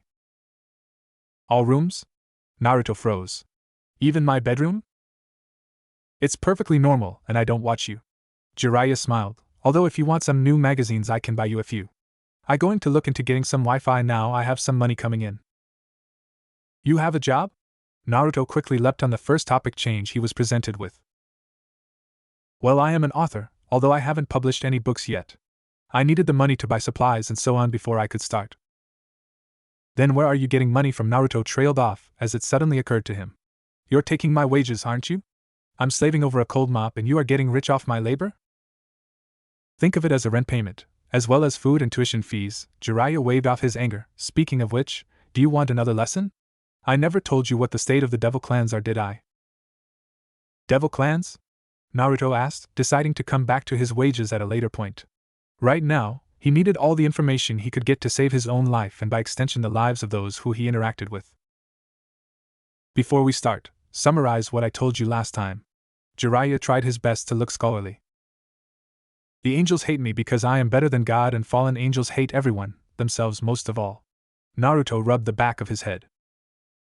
Amazing, Jiraiya shook his head. That was almost correct apart from everything you just said, but I don't have time to correct you today. Read the damn book, Jiraiya gestured to the bookshelf. But do it in your own time because I am bored of talking about angels and want to move on to devils. Your teaching is about as strong as your moral compass, Naruto deadpanned but raised no objections. I won't go back too far, as it really doesn't matter where the first devils came from and no one can agree on it anyway. What we know is modern devils are essentially the inverse of angels. Whereas angels gain power from faith, it weakens devils, so they actively seek to undermine the faith wherever they can. It used to be hard before the Creator was, well, you know, Jiraiya shook his head sadly. Now it is harder to keep the faithful, so the devils don't really try and corrupt anyone anymore. They'll just wait for people to come to them instead, but don't think this means they are doing well. There used to be 72 great demon clans prior to the Nephilim. Dare to guess how many still remain?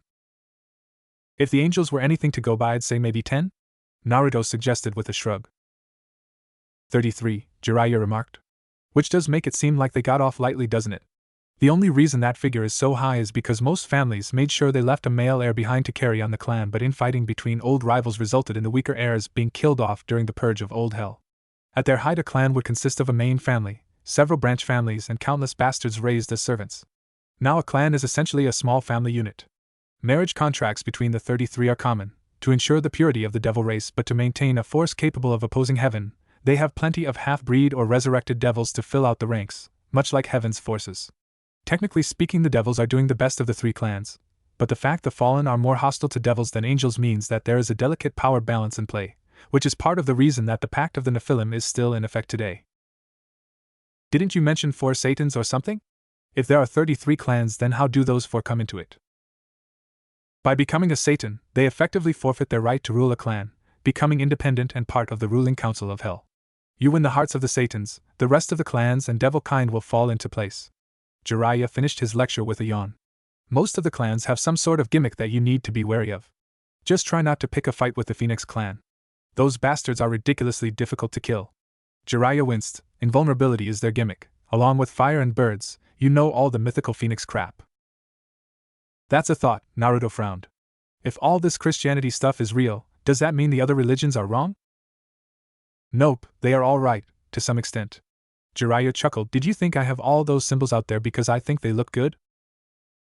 Honestly, I thought you were trying to scare people off, Naruto shivered. Well, there is that as well, he conceded. But yeah, somewhere out there you could find the realm of the Greek gods, although they are all pretty weak given the lack of faith in them. They probably pass for weak even by human standards. Their monsters are all real and very much alive as well, although they are considerably stronger and tend to reside in special areas. The advantage of not relying on faith, I suppose. Don't ask me where they came from either. It's outside my area of expertise. Do they care about me? Naruto asked. Kid, you have the potential to become as strong as something that killed the creator. These dime a dozen, forgotten pantheons are probably creaming themselves at the thought of having you under their control. I wouldn't be surprised if Aphrodite herself is reading the Karma Sutra looking for ways to turn you into her mindless servant. Well, I would, but that's only because everyone should think you're dead, but the point still stands. When your survival becomes public knowledge, your life is going to get interesting. You'll probably have Aphrodite riding you like a bucking bronco. There was a distant look in his eyes. Jiraiya? Naruto waved a hand in front of his face, but the perverted hermit was out of it. Ishtar stripped down and begging for your seed while Nanaya gently licks your naked chest. Jiraiya started to giggle perversely. Maybe even Bada would show up as a cute Nico girl. You're weirding me out right now. Freya whispering sweet nothings whilst Frigg uses her amazing. Jiraiya whispered before giggling. Loph getting involved as well, making out with Frigg as they work together to bring you to climax. Suddenly Jiraiya angrily glared at Naruto. Why the hell do you get all the sexy goddesses, huh? Why couldn't I be the Nephilim, you bastard? I am lost for words. Naruto shook his head, although there was a bit of a spring in his step as he went to his room to work on his magic studies. After all, what teenage boy wouldn't like to be the target of several attractive goddesses desperate for his loyalty? It was almost enough to distract him from the real threat of angel or devil assassins and the fact he may have gotten himself fired. When people think of heaven, they probably think of wide open fields or some luxurious estates, so it would probably be a bit disappointing for anyone who thought that to see the current room in which the 4 seraphs of the throne of heaven were currently located. It could have passed as a meeting room in pretty much any set of offices the world over, if not for the clearly angelic nature of the 4 beings sat at the table, or the multitude of smaller, less winged angels hovering around the fringes of the room. One of the 4 seated at the table stood up slowly, and silence descended on the room, smothering the excited whisperings. It was very unusual for Michael, current master of the faith system, to call a meeting, never mind demanding it immediately. When the silence had finally filled the room, the standing angel cleared his throat. I bring grave tidings. His voice carried a gravitas that almost demanded you listen. In fact, many of those gathered were compelled to bow their heads on hearing the voice, deeming themselves as unworthy of gazing upon the speaker and his golden wings. His long blonde hair and kind face marked him out as Michael. There are ripples in the world of man, and they bring grave tidings. With all due respect, brother, that was apparent when you called us all here for an instant meeting. one of the other angels, Uriel, responded. Indeed, such a thing has not happened not since the beast. Raphael, the third angel, added his thoughts. On mentioning the beast, the entire room fell silent, with some even sobbing softly, as if just mentioning its name was enough to bring back the sense of loss of that war. Indeed, Michael looked at his two brothers and lone sister. I fear the cursed child yet lives. Impossible, Uriel raised his voice over the gasps of the assembled angels. You personally saw to the creature's destruction. Did you not? Indeed. Michael nodded. I believe that was the case. However, I fear I may have not been successful. Several days ago, for just a brief instant, the oracles reported a spike of energy that triggered many of our warning systems and first response units on Earth. The unique beastkin signature of the cursed child. The creature is on Earth. The horror in Raphael's voice was clear for all to see. This complicates matters. Brothers, there was a soft, soothing voice, and the fourth angel stood up, smiling sadly. Are we even sure that this is the cursed child? Just by looking at her, even the other seraphs felt their cares melting away. She was the most beautiful woman in heaven, the golden-haired Gabriel. Gabriel, Michael smiled at his sister, ever a calming presence when others overreact, but in this case, I fear your optimism is unwarranted. We cannot allow another beast to rise. We barely survived the first time. If we take action now, there is every chance the fallen and the devils will take that as a sign we have broken the treaty and attack us. Uriel leaned back in his chair. We do not have the manpower to fight a costly war. I have to agree with Brother Uriel, Raphael shook his head. We cannot stage a massive invasion to deal with this threat, not without liaising with the other factions. And how do we not know the other factions are planning to use him in their hubris? The devils are a race that despised Father, and everything he stood for. They could be planning to destroy the land of his children as an act of spite. Michael looked at his siblings. I have presented my case and would put it to a vote. I say we send an elite crew of angels to investigate. Should they find the cursed child, they are to destroy it. Should they find anyone who knows anything about it, they are to question them, using any methods possible. We move first, ask for forgiveness later. Given the severity of this case, I will only move if we all agree this is the case. I agree, Uriel nodded his head. It is not an easy decision to make, but if we move quickly, we can patch things over with the other factions. I also agree, Raphael sighed. I shall send messages to the other factions, so at least we can claim there must have been some sort of delay, and we thought we gave the adequate time to raise any objections. Sister? Michael looked at the last member of the four. I was there, she whispered softly. The first wave, all 4 million of us descending on that thing. A tear rolled down her cheek. I should have died, but one of my cherubs saw the attack and managed to blast me clear of it. I watched as just under half our entire race was erased. There was nothing save the few feathers of the fallen that had been outside the beam's area of effect. I lost so many of my brothers and sisters, I will not allow that to happen again. Then we are in agreement, Michael nodded. No. What? The other seraphs froze in confusion. Yes, there is a chance that the cursed child is on Earth, but you said yourself that it was a momentary flicker that our oracles spotted. Gabriel shook her head slowly. Yes, there is a chance that the cursed child is alive. If it is alive, there is a chance that the cursed child will become a powerful beastkin. If it becomes powerful, then there is a chance that it will be hostile and become another beast if we act. We only need one of the factions to declare war, and the other will follow suit. The fallen have been preparing for something for some time. I fear this may give them the excuse they are looking for to resume hostilities. There was silence as the other seraphs processed her words. We have agents in position already, Gabriel smiled weakly. Let us take time to let them investigate and report anything. I said without a unanimous decision, I would not proceed. Michael looked his sister. If you truly believe this, I shall honor my word and merely adopt a wait-and-see approach. Agreed? Agreed, the other three nodded and everyone left the room, until only Gabriel and Michael were remaining. Sister, Michael looked at her, do you truly believe this is the best way? Yes. Gabriel nodded, not a trace of doubt in her voice. Very well, Michael nodded. For the time being, I entrust you with monitoring the cursed child situation. Should he be found, I trust in your judgment. He left without another word. Naruto was a nervous wreck as he walked down the corridor, fussing with the buttons on his jacket. Despite his best attempts to clear up the misunderstanding with Tsubaki, he was yet to achieve any success. If anything, his reputation was suffering slightly for it, although that could have something to do with him hanging around outside the girls' toilets after seeing the vice president enter them. Unfortunately, He was dragged away by maid-senpai just as Tsubaki left, and was unable to speak to her. Shaking his head, Naruto approached the building that maid-senpai had ordered him to clean. It was a large, old-looking building, with various Western touches that Naruto was sure his father would have approved of if he ever saw them. A cult club? Naruto deadpanned as he read the small sign affixed next to the doors. I bet they'd wet themselves if they realized a genuine magical being was stood outside their clubroom. Well, clubhouse, I guess. Allowing a brief chuckle, he knocked on the door loudly, but got no response. Satisfied that no one was coming to let him in, he opened the door and entered. Clearly, Ko Academy didn't do things by halves. The clubroom had plenty of comfortable and expensive-looking Victorian furniture, the sort of things that his Western-file father would love to own. Groaning at the impossible nature of the cleaning job before him, he suddenly got an idea. After glancing around to make sure no one was looking, he tried out the exercise he had been shown by Jiraiya.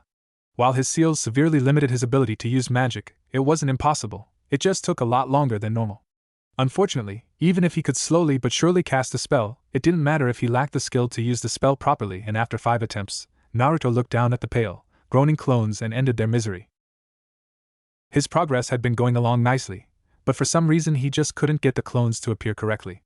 He just figured he needed to pump more magic into them, but no matter how much magic he used, the clones all ended up like that.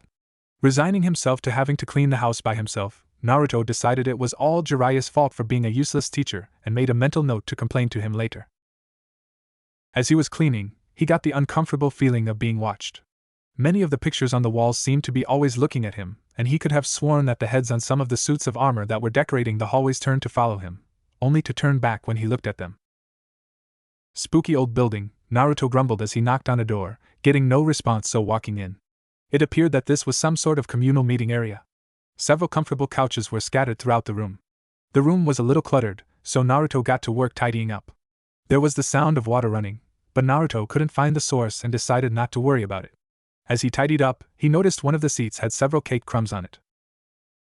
Grumbling to himself about messy eaters, he looked around for some sort of vacuum cleaner, but when his search was unsuccessful, started looking for a dustpan and brush instead. Don't worry about the lessons, Naruto grumbled. No, just worry about being maid-senpai's slave, and I'll take all your money because I'm an old pervert. Letting out a frustrated sigh, Naruto leaned against a wooden panel that suddenly sunk into the wall, causing Naruto to let out a yelp and stagger backwards. While Naruto tried to fix the sunken panel, a small section of the wall slid to one side and the sound of water got a lot louder. There was a soft singing voice that made Naruto stop and listen in awe. It was a cheerful tune that warmed his soul, making him forget both his grudge against Jiraiya and his concerns about being fired, if only for a few minutes. When the melody finally finished, so did the sound of water, replaced by the slapping noise of wet footsteps on a wooden floor. I could have sworn I'd shut that. A freshly showered Rias walked into the room and paused as she made eye contact with Naruto. Her skin was still wet, and while she was wearing a towel, the sight of her stood there was almost too much for Naruto. Can I help you? Ria's tone of voice was friendly but carried a definite tone of caution. Cleaning. Naruto bit his tongue. I was sent to clean up the building. This building should not be on the official cleaning schedule. The doubt in her voice was clearly matched by her gaze. I'm just doing what maid-senpai told me to do. Naruto bowed his head and handed her the note from maid-senpai, before backing off. I apologize if there has been some sort of mistake. Ria stood there, looking at him, before giving him a cheeky smile. Well, to be honest, I'm cutting class myself, so I'll keep this a secret if you will. That would be great. Naruto beamed. I get the feeling that another controversy might be enough to get me fired. Controversy? Rias asked, genuine curiosity etched on her face. Well, due to several coincidences and misunderstandings, I get the feeling my employment status is in jeopardy. Naruto rubbed the back of his head. I see, Rias chuckled. I'll admit, when I first saw you, I was curious why someone of an age similar to my own was working rather than going through education. Ah, well, that just sort of happened. One day I was in school, then due to certain circumstances I had to leave my home and wound up here. Circumstances? Rias pressed but only got an apologetic smile. Sorry, it's kind of personal. Ah, I understand. Her gentle smile lifted Naruto's spirit. He genuinely felt he could tell this girl everything and she would accept him. He could see why she was so popular amongst the students. So are you friends with someone in the club? Naruto tried awkwardly to make conversation as he resumed tidying, very aware that Rias was still only in a towel yet seemed completely comfortable with their conversation. Well, I'd like to think they are all my friends, Ria smiled. I'm the head of the occult club. Seriously? Naruto blinked. Is that a surprise? The way she tilted her head should be a crime, Naruto thought to himself as he quickly looked away, lest he fell in love with her. Well. Given how popular you were, I was sure you were some sort of idol, or something. Naruto finally discovered a dustpan and headed over to the crumb-covered couch. Manager of the occult club as well. We had an occult club back at my old school, and it was just a few guys trying to summon a succubus into their bedroom. Did you ever try? Rias asked, her coy smile making Naruto's cheeks heat up. And no. I never tried to summon a demon into my house. Naruto stepped backwards from the laughing redhead. Sorry, she smiled warmly at him. I was just joking. Well, Naruto grumbled, hoping his face didn't betray his embarrassment. It did. Still, it is a shame that they were so limited in their application of magic. Rias exclaimed suddenly. The occult is a wonderful thing. Here. She grabbed Naruto's hand and dragged him over to a glass display case. Do you know what this is? Naruto looked at the item on display. It sorts of looks a poor quality mirror? Poor quality mirror? Rias let out a gasp. This is the legendary Yata no Kagami replica, she finished with a chuckle.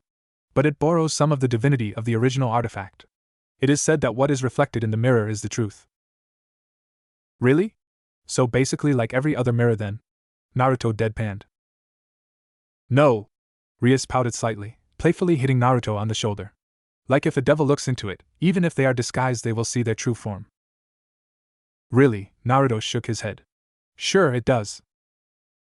Honest. Rias unlocked the cage and held it up to Naruto. What do you see? What do I? Naruto's voice trailed off. What was looking back at him was not his face. At least not properly. His reflection's hair was white, and its eyes red and slitted.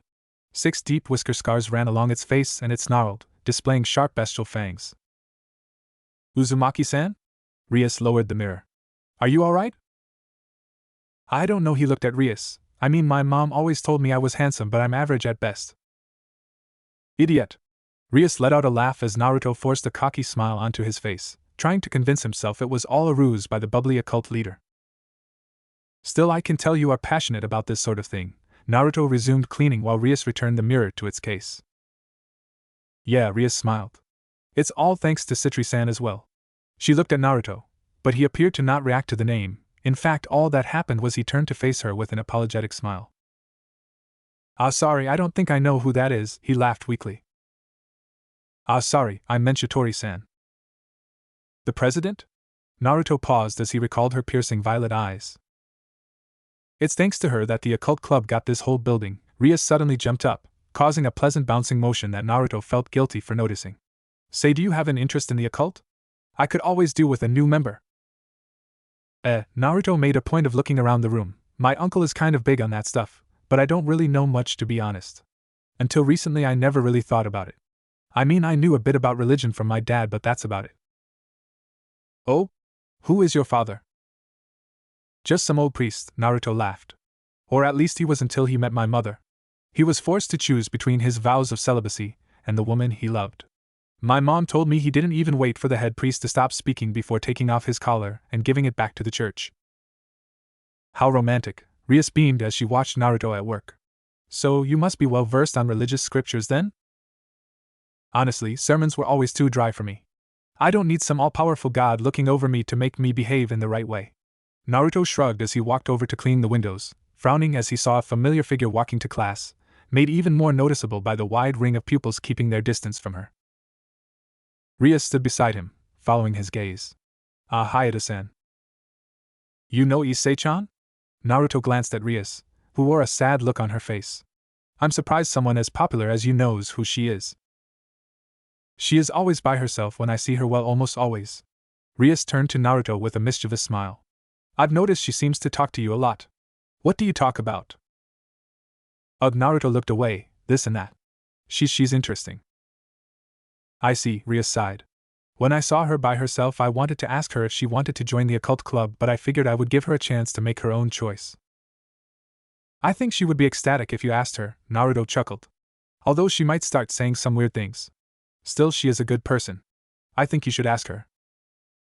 You genuinely mean that? Rias let out a soft sigh. She gave up.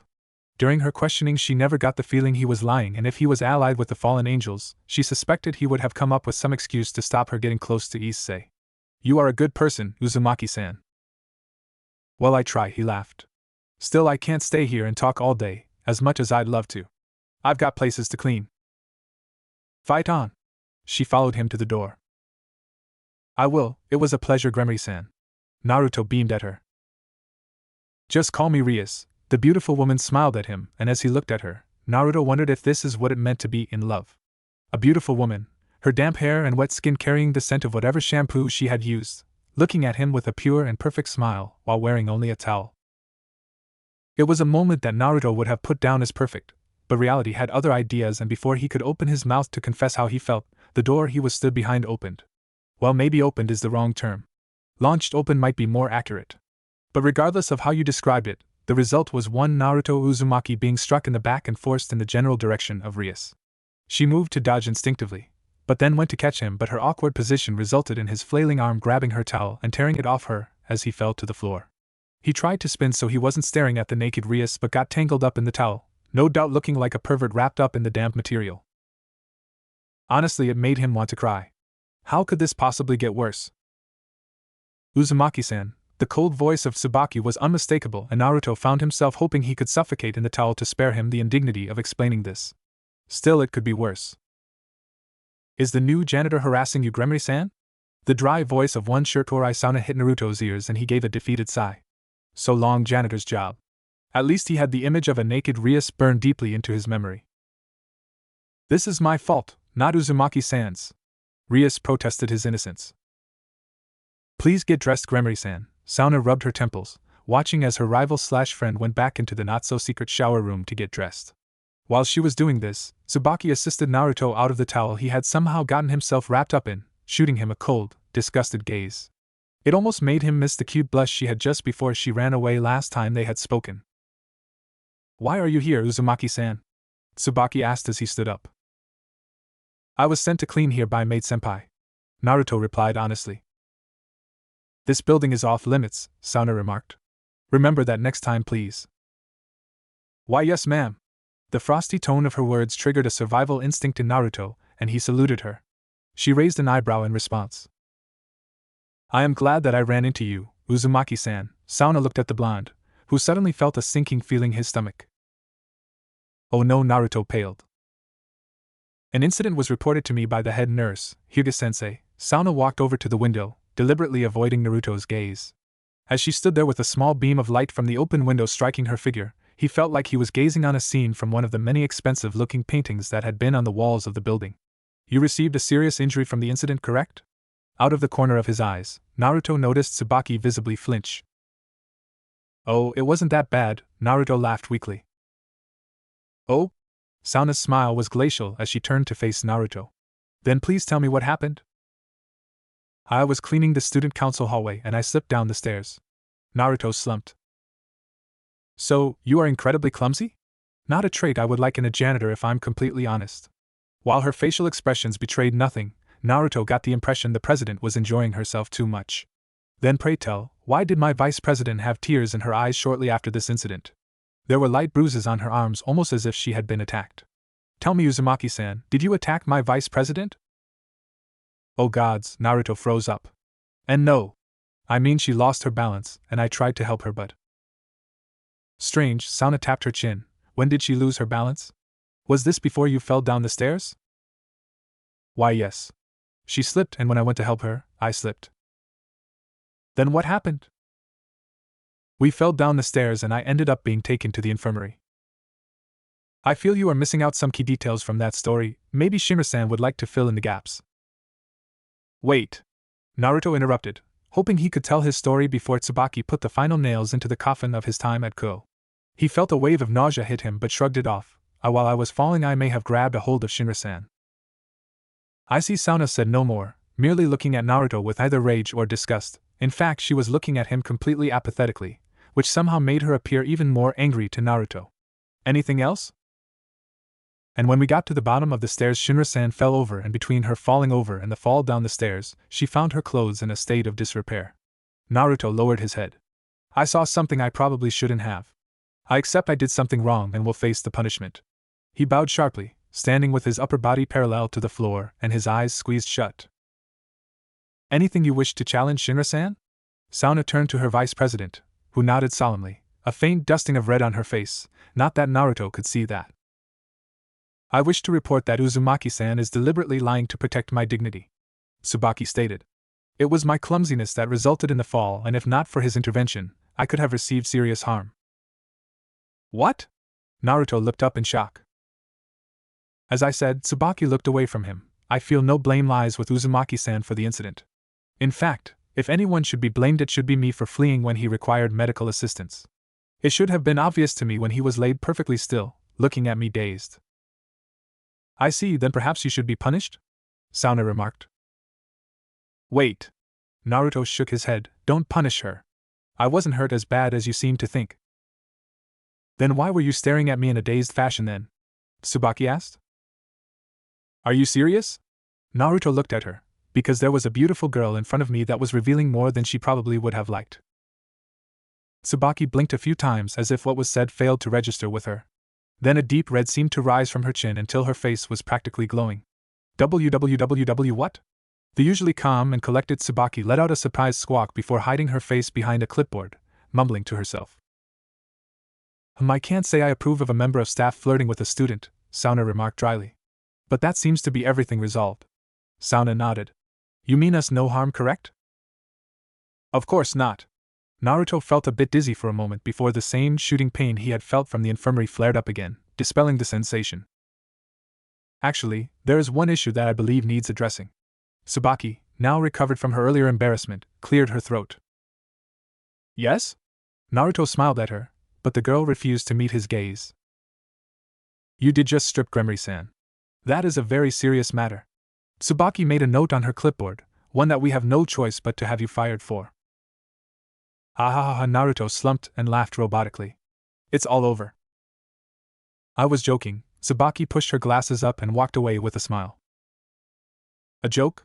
Naruto blinked as Sauna walked up to him. I am glad to see you have mastered your job to the point where you can have long conversations. Sauna's smile was glacial. I am sure you'll have plenty of time to clean the student council office before the end of the day. Your employment may depend on it. Would calling you cute change anything? Naruto tried hopefully. A womanizer? Maybe I should have you fired regardless, Sauna remarked dryly. You are clearly a threat to women. With that she left, nodding at the now dressed Rias who had just re-entered the room. Remember, my office shall be cleaned by the end of the day. She left behind a defeated Naruto and bemused Rias. She may act like that, but she is a good person, honestly, Rias patted Naruto on the shoulder. Good person? Naruto deadpanned. She's a devil. When Rias realized he didn't mean it literally, she couldn't help but laugh, much to the confused Naruto's chagrin. Outside the room, Sona looked at her queen. While on the surface she appeared calm and collected, Sona knew her friend well enough to see the telltale signs that she had something on her mind. This Uzumaki-san is not a spy, Sona smiled as she pulled a small pearl from her pocket. Its surface swirled as if a small storm was raging inside it. There is no magic that we couldn't detect that would interfere with the Pearl of Veritas. So, you know what that means. When did you activate the pearl? Tsubaki asked. Oh, some point just before he talked about you falling down the stairs together, Sona looked. So he meant it when he said I was beautiful? There was a faint blush on her face. Yes, Sona smiled wryly. With those magic reserves he could make a powerful piece. Maybe I should recruit him. Should he be an ally? Why yes. Tsubaki nodded. I mean if that is what you want to do. Sona nodded with a faint smile. Uzumaki Naruto, huh? I get the feeling he will be very useful. Back in the clubroom, Naruto shivered. Why do I get the feeling my life just got a lot more complicated? He mumbled to himself. Alright, Naruto sat cross-legged as he looked at the large book in front of him, a scowl on his face. It had been 4 days since he had first been dropped off at Jiraiya's house. His hand still had a soft glow but did look a little less bright. Unfortunately, he had hit a wall when it came to his studies with the spell. No matter what he did, all he got were the sickly-looking clones. He was considering asking Jiraiya for help, but the smug look on the fallen angel's face every time he mentioned Naruto's progress meant the blonde's pride wouldn't allow it. Glancing at the small calendar that was next to his futon, Naruto realized he would have a day off tomorrow and that somehow, Issei seemed to have convinced him to meet up with her and one of her friends at the park where they had first met. He was kind of curious what a friend of harem freak Issei would be like. Probably a yaoi fanatic or an otaku or something. He picked up his phone and called his mother. Before it had even finished the first ring, she answered. Naruto. Do you want to come home? Minato, go and get in the car. I'm not coming home just yet, Mom. Naruto looked at his glowing arm. But I think I'm making some good progress though. Well, that's good to hear. Kushina's voice was sad.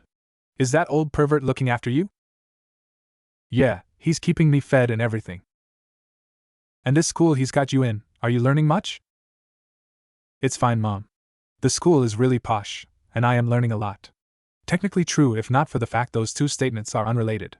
Naruto felt a bit guilty for misleading his parents, but Jiraiya was right in assuming that his mother would gladly walk the many miles between his new abode and his parents' house and drag Naruto back kicking and screaming if she knew that he wasn't going to school to learn and was in fact being hired out by Jiraiya. So long as there were people out to kill him, it was best to avoid going home. Well, before Kushina could say anything else, there was the sound of two excitable voices. Is it Naru and I? Is he coming home? Naru and I. Tsunade's excitable voice sounded through the phone. Are you coming home?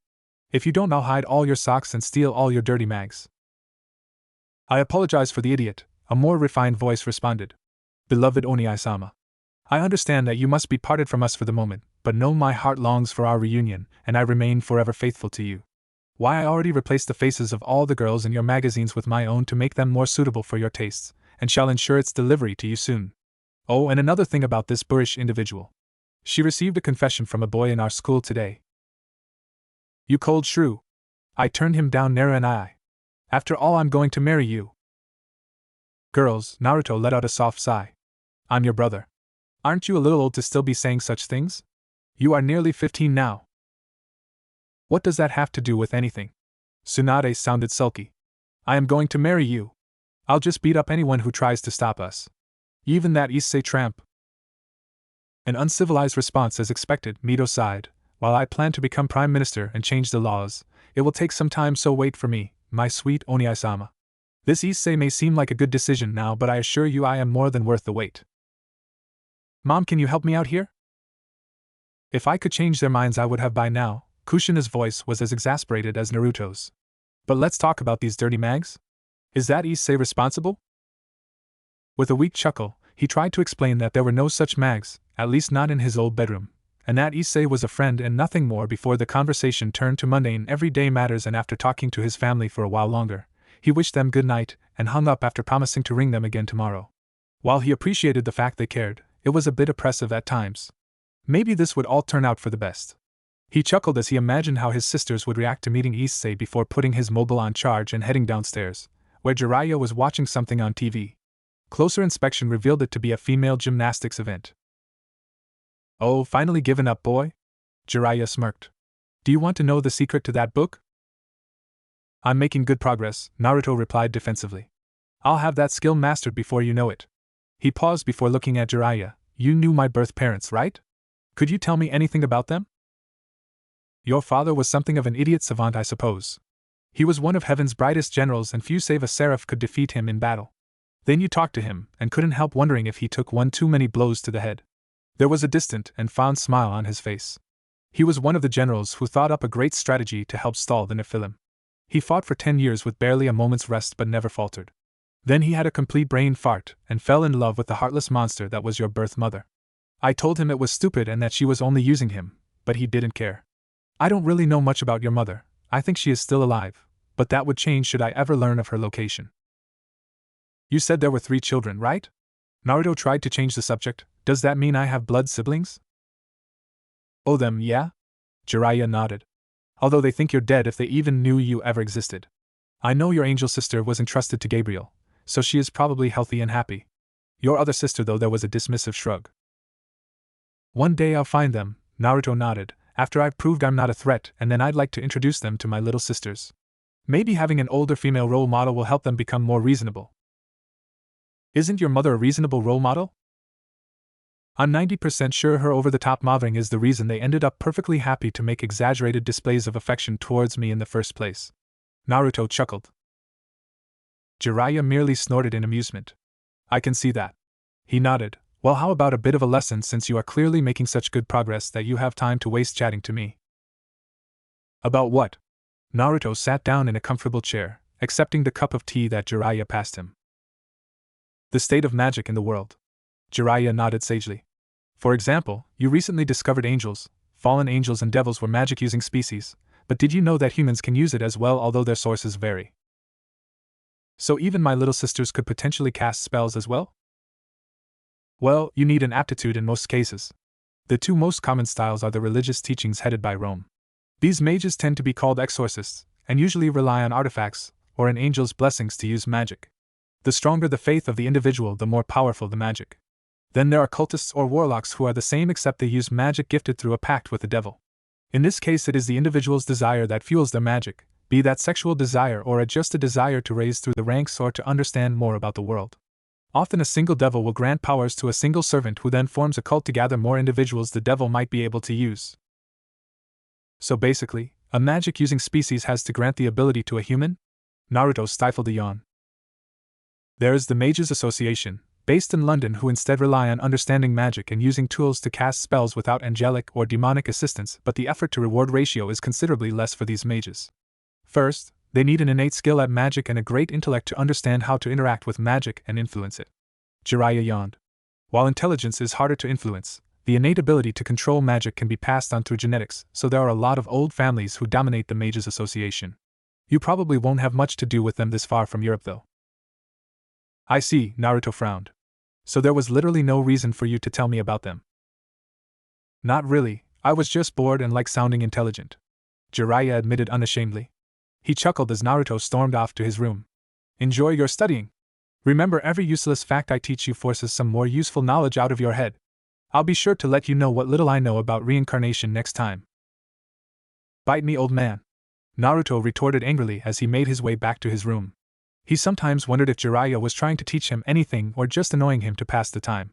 He could never understand the fallen angel's actions. So who's the lucky girl? Jiraiya grinned as he wrapped a fresh roll of bandages around Naruto's left arm. The two were stood in his living room, the young blonde standing impatiently as Jiraiya slowly applied seals to the bandages as he unraveled them. What makes you think a girl is involved? Naruto replied defensively. I just have a friend who wanted to meet up, alright? Okay, Jiraiya smirked, you forget I read your test messages. Remember, no matter what, you can't remove these bandages even if you think your arm is impressive enough to get a girl to drop her panties. A true gentleman could trick her into sex without such gimmicks. Without the barriers and spells this house has, removing that seal would be like firing a million flares and wearing a massive sign saying, potential Nephilim here. A true gentleman would never trick a girl, Naruto retorted as he checked his reflection in the mirror. He was wearing a black tracksuit with a single orange stripe around his waist.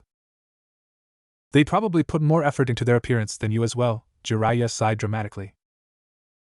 I refuse to take fashion advice from someone who dresses like a kabuki actor. It's called blending in. I wanted to look Japanese to throw off any pursuers. Well, I'll give you credit where it's due, old pervert. Naruto headed to the door. If I was looking for someone in hiding, I probably wouldn't think the guy who sticks out like a sore thumb was the guy I was looking for. See? Jiraiya smirked. The almighty Jiraiya-sama is a genius. Never mind, Naruto shook his head as he left the house, heading to the park at a brisk pace. Part of him was wondering whether he should make an excuse not to show up, but he had promised her, and Naruto never went back on his word. He was so deep in thought that he nearly ran into a stern-looking older man. He was wearing a large trench coat and a suit underneath it. He scowled at Naruto, adjusting her fedora before walking away without a further word. Man, he just reeked of suspicious. Naruto frowned before shaking his head. It's probably nothing. He continued towards the park without giving the stranger a second thought, until he got to the entrance, where Issei was stood talking to some girl Naruto had not seen before. When she saw him, Issei started bouncing up and down, waving her arms wildly, resulting in a pleasant bouncing motion from her modest chest.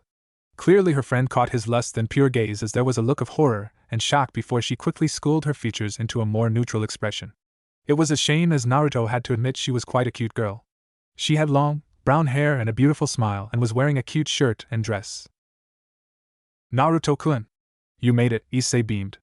Oh, this is Yuma-chan, she's my friend. A pleasure, Yuma smiled and bowed her head softly. I was eager to meet the person Issei-chan spoke so fondly of. Uzumaki Naruto. Naruto bowed his head in return. Nice to meet you too. I was interested to meet another one of Issei's friends. Right, now that we are all acquainted. Issei grabbed Naruto with one hand and Yuma with the other, dragging them behind her. There is a festival in town today with all sorts of stalls. Let's have fun together. Sure, Naruto laughed weakly before glancing at Yuma, who quickly looked away. Oh, that was a hostile look. Did she think this would be a date with Issei or something? I mean, I know in books that girls at an all-girls school have a higher tendency to be involved in lesbian romances, but didn't figure it was actually true. Maybe I should make an excuse to leave these two alone. The trio walked up to the first set of stalls, Issei still leading the charge. Oh look, Issei beamed. It's a gun shooting game. Indeed, Yuma nodded softly. Oh, that giant teddy looks so cute. I'll bet Naruto-kun can win it for you. Issei gave him a big thumbs up and was so confident that Naruto himself believed her, until he remembered he'd never even seen a firearm, let alone used one. What? Naruto blinked as Issei leaned towards him and dramatically whispered in his ear. Woo her with your skills. Show her the powers of a harem protagonist. She hissed before slapping him on the back. Yeah, Naruto is really great with guns. Is that so? There was a strange look on Yuma's face that quickly cleared. You want to play a game? The old man behind the stall smiled as he pointed to the cans stacked into pyramids behind him. 500 yen for 5 shots. The more cans you knock down, the better the prize. I'm sure a big, strapping boy like you will have no problem winning a prize for these lovely ladies. I'm not. Naruto-kun is going to claim the top prize, Issei declared as she interrupted Naruto and slammed some money on the counter, which quickly vanished into the stall owner's pockets. Well, I wouldn't say that I'm anything special. He picked up the air rifle experimentally, trying to ignore Issei telling Yuma completely fabricated stories on how awesome he was, and took aim, the storekeeper standing to one side with a smug look on his face. Squeezing the trigger, Naruto was surprised when he managed to hit the pyramid of cans, but considerably less surprised that he failed to knock any of them over. 4 more shots, of which only 2 hit a can, and still he had failed to knock even a single can down. I guess I'm having an off day, Naruto rubbed the back of his head in embarrassed. The game has to be fixed, Issei declared angrily. Those cans barely moved. Have you got a problem with how I run my game? The stall owner leaned forwards, resting his hands on a large wooden club. Of course not, Naruto tried to calm the furious Issei. Let me have a try, Yuma smiled as she picked up a rifle and put down some money. Feel free to try as many times as you want, the stall owner laughed. While he was struggling to restrain Issei, Naruto was watching Yuma out of the corner of his eyes and saw her apparently kiss the toy gun for good luck before pulling the trigger. As soon as the rubber pellet struck the center of the pyramid of cans, they all tumbled to the floor, leaving a stunned Naruto, Issei, and stall owner. Well, you get a grand prize. The stall owner moved to take a large teddy bear from the pile of prizes, but Yuma stopped him with an innocent smile. I believe I paid for 5 shots? She smiled.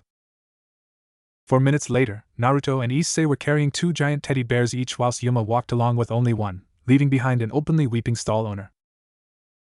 That was amazing, Issei beamed. How'd you get so good with guns? Oh, it's nothing, Yuma smiled politely. My dad taught me a few things and some lessons never really fade. She kept glancing at Naruto, as if expecting him to say something, but this was misunderstood by the other two. Naruto assumed she was hinting at him that he should leave so she could spend some alone time with Issei, which was not 100% wrong, and Issei thought she was looking at him because she could sense his harem protagonist's magnetism and was slowly but surely succumbing to his influence. What should we go to next? Issei grinned. If you don't mind, I could do with visiting the ladies' room. Yuma looked embarrassed. Of course. Issei gestured in the direction of the bathrooms, watching Yuma slip out of sight before turning to Naruto. Okay, so, my plan to have you impress her didn't go very well, but I think she's warming up to you. I honestly think she'd be happier if I left. Wait a second, why do you want me to impress her? Naruto asked. So, you can use your harem protagonist skills to win her heart, and then she'll join your harem. The tone of Issei's voice made it clear she thought this was obvious. But isn't she your friend? Naruto protested, long since used to the fact that Issei could not be dissuaded of his harem protagonist status. Exactly. It is important that the first members of the harem get along well, as that will encourage others to accept the harem lifestyle. Yuma-chan is my best friend, so having her a sort of sister would be awesome. You must have known her for a long time, huh? Naruto chuckled softly. I befriended her 2 days before I met you, Issei replied proudly. I'm starting to wonder if falling from that tree has left some lasting damage. Naruto's shoulders dropped. Don't you ever stop and think things over? Within a minute of meeting me you thought I was trying to start your route, or something. I just go with my gut. From the moment you touched me after seeing my most secret area, I could tell you were a good person. If I stopped and waited for you to validate my belief, we may never have become friends. Every second we hesitate is a potential flag we might miss.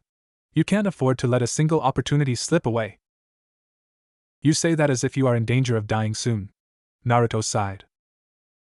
Maybe I am. Issei looked up at the blue sky.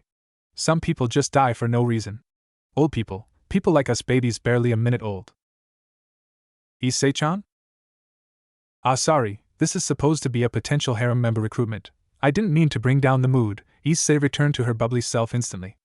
She's taken a while in the bathroom, isn't she? Maybe she wants someone to go in and trigger some sort of flag. Or maybe she's Naruto coughed awkwardly. Passing something solid? Are you some sort of pervert who gets off talking about girls pooping? Issei asked in shock. What? You're the one who wants me to go into the girls' toilet to trigger some sort of event. I never specified she wanted you to go in. That was all you. Issei grinned. Maybe we should go in together. If you want to go in, feel free. Naruto let out an exhausted sigh. I mean, you are a girl, so going in the girls' toilets is okay for you. Oh, I get it. You think you can trigger another harem event by standing here without another girl with you. I'll leave you to it. She left with what Naruto assumed was supposed to be a sly wink. That is totally not what I meant. Naruto protested as he watched her go. I really don't get this girl. Issei grinned as she made her way to the toilet, her giant teddy bears under each arm. She was having fun, and even if the first plan hadn't gone as she had wanted, they had a whole day to try and get Yuma and Naruto closer. Issei had read pretty much every romantic harem story ever written, at least the officially published ones, and had a whole host of clichés to bust out in order to get Yuma's heart going doki doki. Glancing over her shoulder, Issei chuckled as she saw some small kids asking Naruto for the giant teddies, which he happily gave away. From the first time she'd seen him, she had felt a comforting presence, like he was some sort of natural big brother entity, the kind of person she had always wanted to know. If he was her big brother, then that meant she could be an Naruto character, her favorite member of any harem. She briefly considered asking if she could call him Oniai-chan, but figured that would be pushing it. Besides, like Naruto said, they'd have plenty of time to get comfortable enough in each other's presence to give each other pet names. As strange as it may have sounded, this past week since meeting Naruto had been so much fun. She couldn't wait to see what the future held. Excuse me, miss. She was brought back to reality by a girl wearing a short red dress with cute black wings on the back. She had brown hair, and Issei briefly considered trying to get her to talk to Naruto before dismissing the idea and accepting the flyer and stuffing it in her pockets, making a mental note to read it later before resuming her journey to the girls' bathroom. As she walked into the toilets, she could barely make out a soft voice apparently talking to someone. I don't know. Honestly, he appears sealed, but the fact I can sense his energy over the seal worries me. Just promise when I trigger the isolation spell you'll show up just in case. Yes, I know. Thanks, Danasik. Yes, hopefully it will be a battle worth your time. The stall the voice was coming from opened and Yuma stepped out, a surprised look on her face. Issei-chan? Sorry, Issei beamed. I didn't mean to eavesdrop, but it's okay. I understand. Pardon? But you don't have to worry. Judging from the bandages on his arm, Naruto-kun is also a fan of Chunibu play, so you don't have to be worried about your spells and seals. Issei winked, but I'll keep your secret until you are ready to tell him yourself. Thanks, Yuma smiled widely. I really appreciate it. Think nothing of it. Issei laughed as the two girls left the toilets, meeting up with Naruto, who was stood with several trays of okonomiyaki. They were on offer, so I figured why not. Naruto laughed weakly as he offered a tray to each of the girls, who accepted them with a soft smile.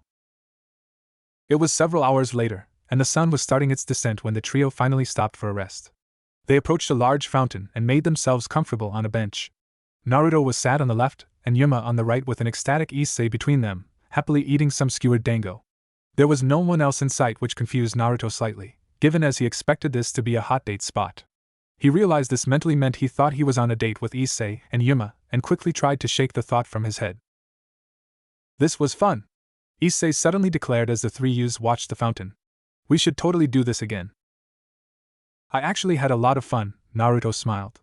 Sure, it had been tiring with Issei coming up with plan after plan to force Naruto and Yuma to end up in cliched situations, but he had to admit, it was anything but boring. I'm glad to hear that, Yuma smiled as she got off the bench and walked over to a fountain, hopping softly onto the ledge before spinning around and facing Issei and Naruto with a smile. I wasn't expecting to have this much fun either. You know, Naruto-san, I had to admit I was worried about you. I thought you would ruin all my plans, but I am fairly certain I was wrong. Oh, you don't have to worry about me getting in your way, Naruto laughed. I'm glad to hear that. There was tone to her voice that suddenly sent shivers down Naruto's spine. You see, there are some things in this world that have to be taken care of. Yuma-chan? Issei looked around nervously as the air started to crackle with energy, and Yuma was swallowed up by a vortex of energy that faded away to reveal an older-looking Yuma, wearing an outfit that was more like a black leather bikini and with black wings sprouting from her back. You're some sort of angel? Naruto paled. Those black wings, are you a fallen? Full marks. Judging from your arm, I was wondering if you were a rival exorcist sent to interfere in my work, but it seems you are just a boy playing with forces they don't understand. I was debating whether to let you live or not, but honestly seeing that stupid grin on your face made me want to see your scared face. Yuma's smile turned sinister. Honestly, that pathetic little girl was so happy to have a friend at last. How sad that because of her, her one true friend is going to die. What do you mean? Issei leapt off the bench. I mean, I'm going to kill Naruto-kun and make you watch as the last of his life bleeds away, so you can see the look in his eyes as he blames you for his death. Then I will destroy you. But why? Issei yelled. I thought we were friends. Why do you want to kill me and hurt me? Dear Issei, the fallen angel's voice dripped with condescension, did you really think that anyone would willingly be your friend? Even this boy probably only hangs around with you because he thought you'd be easy to seduce. So sad and lonely. That's not true. Issei clenched her fists. Naruto-kun isn't like that. You're not like this. How would you know? How long have you known him for? Yuma tooted. For all you know, he could be the same as me. Naruto glanced at his bandaged arm before looking between Issei and Yuma, wondering if he should remove the bindings and weighing up the pros and cons. Pro, Jiraiya would sense him and know something was up. Con, anyone who wanted him dead, including the fallen angel in front of him, would know where and what he was, and Yuma would probably consider him a threat rather than a nuisance and kill him instantly. Pro, he could use the spell he had almost mastered. Con, he hadn't mastered the spell, and a lethargic clone of himself was even less use than he was sealed. Pausing a moment, he started to consider things from the opposite point of view. What were the benefits of leaving the bandages on? Pro, Yuma would think he was harmless and toy with him, giving him a slow and pathetic death before killing Issei. Okay, that wasn't really a pro. If he removed the bandages, then he would probably die, but it might attract enough attention that Issei may be saved. If he was going to die anyway, he could at least try and be a distraction for her. Hey Yuma, Naruto yelled with a soft smirk. What do you want, human boy? Yuma tilted her head. Want to beg for your life, I know. If you kill her, I'll let you live as my servant. Wouldn't that be fun? About as fun as dying from the plague, Naruto retorted as he began unraveling the bandages with a smirk before dropping them to the floor, revealing his glowing arm. Whoa, Issei blinked in awe. I see. Yuma frowned softly. You have some sort of sacred gear too? That's fine. I just have to destroy both of you now. So, you don't know what this power is? Naruto was slightly off-put by her lack of a reaction. The way Jiraiya had talked made it sound like every magical species was terrified of a Nephilim, but Yuma seemed barely interested. He looked around, as if expecting angels to crash all around him, but there was a notable lack of activity. Oh, was that supposed to be signaled to summon your allies? Yuma laughed. I set up an isolation spell a long time ago, and triggered it before revealing myself to you. Until I end it, no one can enter or leave this small bubble of reality. What? Naruto's bravado vanished. You are alone here. Yuma seemed to take great delight in the rapid paling of Naruto's face. Now then, quick or slow, how should I kill you? You leave me no choice. Naruto grit his teeth and gathered his energy, and slapped his palms together, as if in prayer. Take this. There was a soft poof of smoke that filled the area, and a sickly Naruto staggered out of it, and fell to its knees before collapsing in a heap, groaning pathetically. What was that supposed to do? Yuma asked in a deadpan before looking at where Naruto and Issei had been stood. Oh, a distraction. I wonder if he realizes I can tell exactly where he is thanks to that arm. Oh well, she chuckled darkly, let the hunt begin. Issei cursed her luck as she ran through the trees and bushes that surrounded the fountain. There wasn't much cover, but she hoped that it was enough. She had to find someone to come and help them. When the cloud of smoke had covered them, Naruto had quickly run over to her and told her to flee, saying he would serve as a distraction. She told him that if it was her they were after, he should be the one that fled, but he told her that apparently his arm was like a beacon to them, so he would never be able to escape from them, but she could, and she could get help. She should have known it was too good to be true. Her entire life she had always gotten her hopes up only to have them torn apart shortly after. Every friend she had made ended up drifting apart after a few days, and as she couldn't keep friends she sought solace in books and discovered the magic of harems. In a harem there were so many people that interacted with each other. Even though their interests were different, they shared one common desire: to be with the protagonist. The bonds of sisterhood formed in such stories inspired her, and when the girls worked together, usually to foil another member of the harem, she found herself in awe. Then she started playing visual novels and discovered harem routes. They were a way for all the girls to be happy and come together like an extended family. A way for someone like her to make friends and finally allow her to have a fun life full of romantic hijinks with her harem sisters and love interest. Of course, when the other girls found out that she played such games, she was ostracized even more, which only caused her to seek more solace in the very media that had caused her isolation from her peers. She shook such thoughts from her head. After all, she had met Naruto, and he was a good person. He could even possibly be the harem hero she had been looking for. He wasn't too bad to look at, and for some reason, Issei felt safe around him. Even after seeing Yuma turn into an angel and say she was going to kill them, she had no doubt that Naruto would somehow prevail. It was his harem protagonist aura. When he smiled and said everything was going to be alright, you just couldn't help but believe him. She suddenly ran into a tall man wearing a trench coat and a fedora, who turned and looked at her with a cold, stern face. "Mister, my friend is being attacked." She turned to point into the forest. "He needs help. Please, mister." She never saw the spear of energy aimed at her back. Peek-boo! Yuma cooed as she launched a crackling spear of energy at Naruto, narrowly missing him and causing the tree next to him to explode in a shower of bark before falling, narrowly missing the fleeing blonde. "You can't hide from me. So, tell me, why do you want to kill Issei, and just what the hell is a sacred gear?" "You don't know?" Yuma scoffed. "You must be low in whatever magic order you belong to. A sacred gear is a blessing from God. Your friend had the misfortune to be one of those souls born with one inside them. Such a thing is a considerable threat to my kind." "So, you're scared of her?" Naruto hoped provoking the fallen angel would have her make a mistake, but she was largely unbothered by his remark. "If you saw a tiger in its cage, would you consider it cowardice to not climb in the cage?" Yuma fluttered through the air and tossed another spear of energy at Naruto, who yelped and dived out of the way. "I wonder if he's finished by now." "What do you mean?" Naruto scrambled to his feet as he felt his blood freeze. "My colleague, you see, I wasn't sure what sort of a threat you might be, so I asked a friend to make sure Issei-chan was looked after." What? Naruto froze, providing the fallen angel with an opportunity she would not pass up, charging him in the blink of an eye and thrusting her spear at his chest, which he instinctively tried to block by crossing his arms. By more luck than skill, the spear struck his glowing left arm, before suddenly being forced back and staggering the surprised fallen angel. Viewing this as his only chance to get a good hit in, Naruto lunged with his glowing arm and punched her square in the face. Physically speaking, a human could hurt an angel if they tried hard enough, but it would take some preparation on the human's part. Naruto had not expected to have to fight for his life and punch an angel in her beautiful face, but then again, never in her worst fears did Yuma expect to fight someone with 16 years' worth of suppressed divine energy compressed into a single fist. The resultant punch carried far more force than Yuma was expecting and sent her soaring backwards through the park. Pausing to admire his handiwork, Naruto quickly remembered what Yuma had said and turned to run in search of Issei. He was sure she was bluffing. After all, the seals on his arm should have meant she couldn't have sensed his power, but still he couldn't suppress his concern. As he ran through the park, he made his way back to the fountain and froze in horror. Issei was lying in a pool of her own blood. The man Naruto had seen earlier stood over her scornfully. Naruto felt a cold sensation sweeping over his body. "Why?"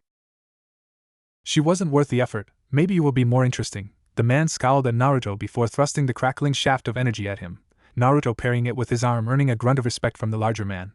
"That arm of yours, is it a sacred gear?" "No, I don't think it is." "Curious." The man grinned ferally. "Still, it holds some power. More than can be said for her." "You bastard!" Naruto leapt at the man, rage overriding his self-preservation as he swung at the smug fallen angel, who dodged his strike with a sneer, leaving black feathers in the air that detonated with enough force that Naruto was sent skidding backwards, his tracksuit sleeves ripped apart as he shielded his face. Or perhaps you are just a wild beast, the man mocked Naruto, then lunged at him, intending to spear the blonde through his heart. Naruto grabbed the spear with his glowing arm and was forced backwards, the man casually walking forwards as Naruto put his entire strength into stopping the spear getting near his chest. Unfortunately, while he was focused on the man, he left his back wide open, and the next thing he felt was two soft resting against him before a pain many times worse than anything he had ever felt before racked his entire body. Oh, did that hurt? Yuma leaned on his shoulder, twisting the spear she had thrust into his stomach and smiling serenely as he coughed up blood. I really didn't appreciate that punch. Now, any last words? You've got something on your cheek. Naruto closed his eyes. What? My fist. Naruto struggled to collect the energy, cursing as the pain of his wound and the loss of a considerable amount of blood. In response to his reduced energy output, a perfectly formed Naruto clone appeared and punched Yuma in the face, although without his divine energy-coated arm it was little more than a slap to her face. Really? With a sigh she threw Naruto to the ground and destroyed the clone. We are done here. The male turned and walked away. Have you secured the main target? She should be here shortly. It has taken a lot of effort to get her. Yuma grabbed Naruto by his collar, dragging him along with a sick smile. Are you bringing him with us? The man scowled.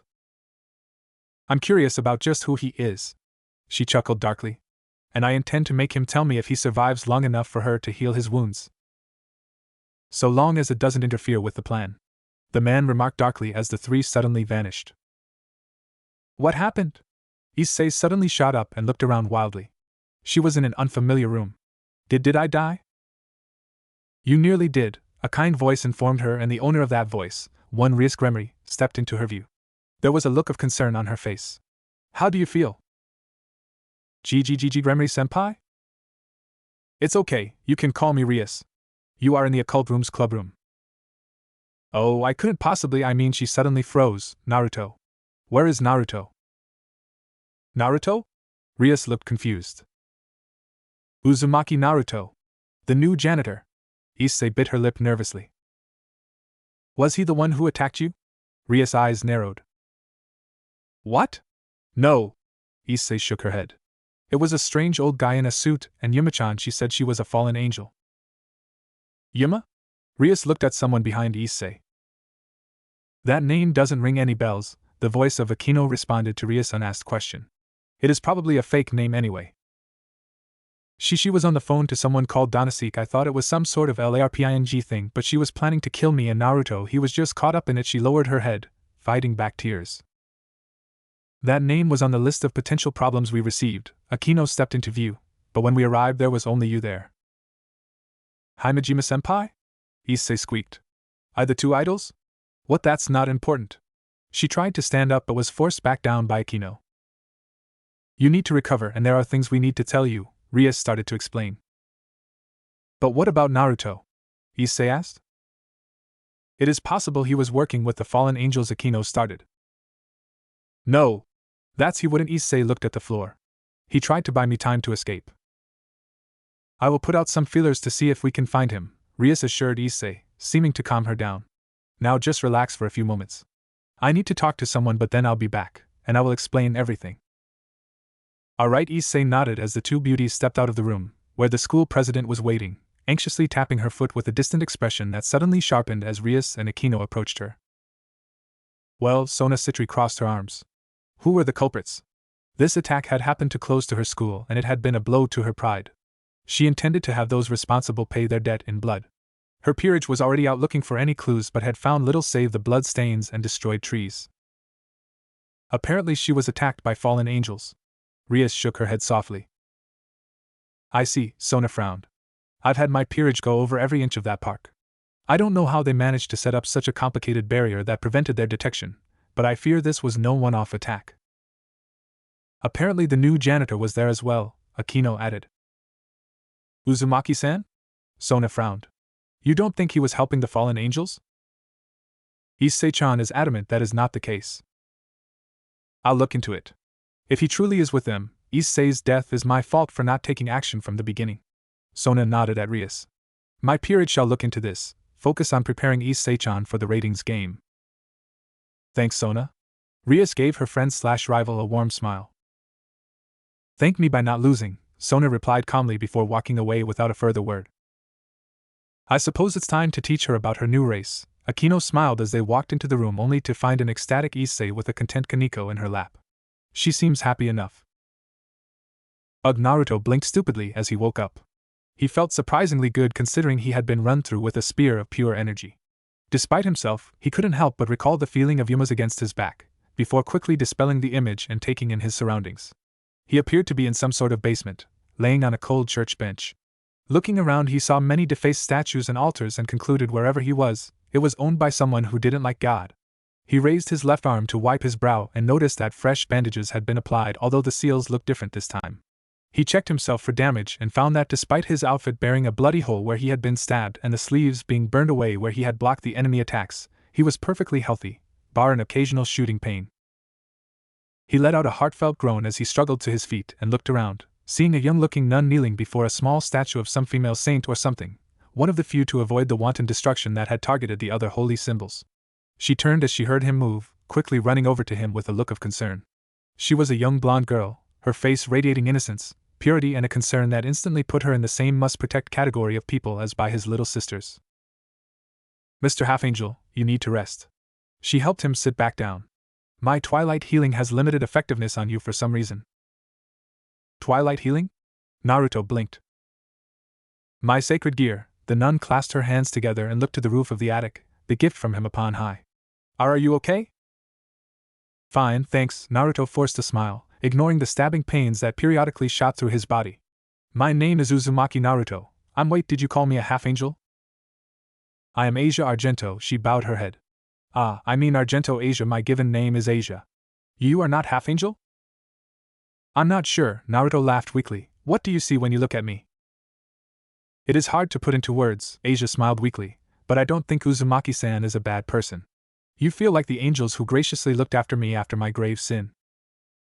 Grave sin? Naruto blinked. I used my powers to heal a devil. There was a sad look in her eyes. As such, I was branded a heretic and cast out of my church. But that didn't weaken my faith. She suddenly perked up. It is often said that in times of hardship, faith truly shines. I still pray frequently for guidance from the Lord. Oh, Naruto rubbed the back of his head. Is it really such a bad thing to heal a devil? Are they all evil? Because if I'm honest, I've yet to meet an angel I'd call good, and if all magical species are evil, then I might just cry. Please don't be sad. Asia smiled at him. I believe all are capable of good, be they angel, devil, or human. She smiled at Naruto in a way that made him want to hug her and tell her he would look after her, but he managed to resist the urge, if only for the trouble he would have explaining to Mito and Tsunade that he had adopted another little sister. Oh, you've finally woken up, eh? The boisterous voice of Jiraiya caused Naruto let out a sigh of relief, until he heard the familiar voice of Yuma. Like I promised, Yuma sighed. Good as new. Jiraiya. She tried to kill me, and her friend killed Issei. Naruto pointed furiously at Yuma, who merely scoffed. I am aware of that, Jiraiya gestured. You nearly messed up an official fallen angel's mission. Rainer here was ordered to keep an eye on this Issei chick. You are lucky she didn't kill you outright. What do you mean? Naruto's blood went cold, but before he could say anything else, Jiraiya grabbed him by the collar and dragged him upstairs into what looked like a ruined church. As he was dragged out, he noticed some sort of crazy preacher and the trench coat wearing assailant who killed Issei, who waved at him with a look of condescension. The blood was pounding in Naruto's ears as Jiraiya continued to pull him outside. The two traveled in silence until Naruto couldn't take it and broke out of the old pervert's grip. What the hell? Naruto glared at the fallen angel. Why did you just leave them alone? As I said, kid, Rainer had all the paperwork that showed she is here on official business. You were messing up an official fallen angel mission, which isn't going to go down too well with Azazel, one of the people you need to win over to not spend the rest of your life looking over your shoulder. Luckily for you, you got Rainer's interest, and she decided she wanted to torture you rather than kill you. Didn't seem that way when she skewered me, Naruto gestured to his bloody outfit. A wound like that would have never killed you, Jiraiya shrugged. Remember, despite your appearance you aren't human. Why did they let you take me? I am a pretty powerful fallen angel, Jiraiya shrugged. Even Donasek knows better than to try his luck against me. Then why didn't you fight them and avenge Issei? Because I don't know Issei and honestly I don't care. Besides, they are practically tutorial level bosses that you fight after finding some good allies and getting a basic grasp of your powers. Jiraiya chuckled to himself as the hint went straight over Naruto's head. Did you meet that cute nun? Oh, Asia-chan? Naruto nodded. Yeah. She seems like a good person. Oh, she is, Jiraiya nodded. Shame though. What is? Oh, I was talking to Rainier and apparently they are going to kill her in a week when the final supplies they need to complete their ritual arrive. Jiraiya mentioned matter-of-factly.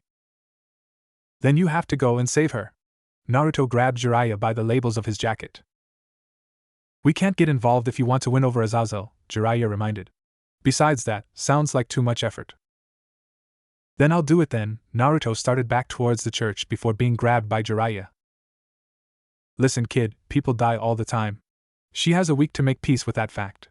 I mean, imagine all the things you could do in a week.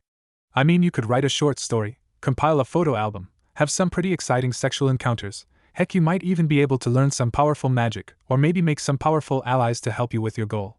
Jiraiya looked out of the corner of his eyes and saw, much to his delight, his words had the desired effect.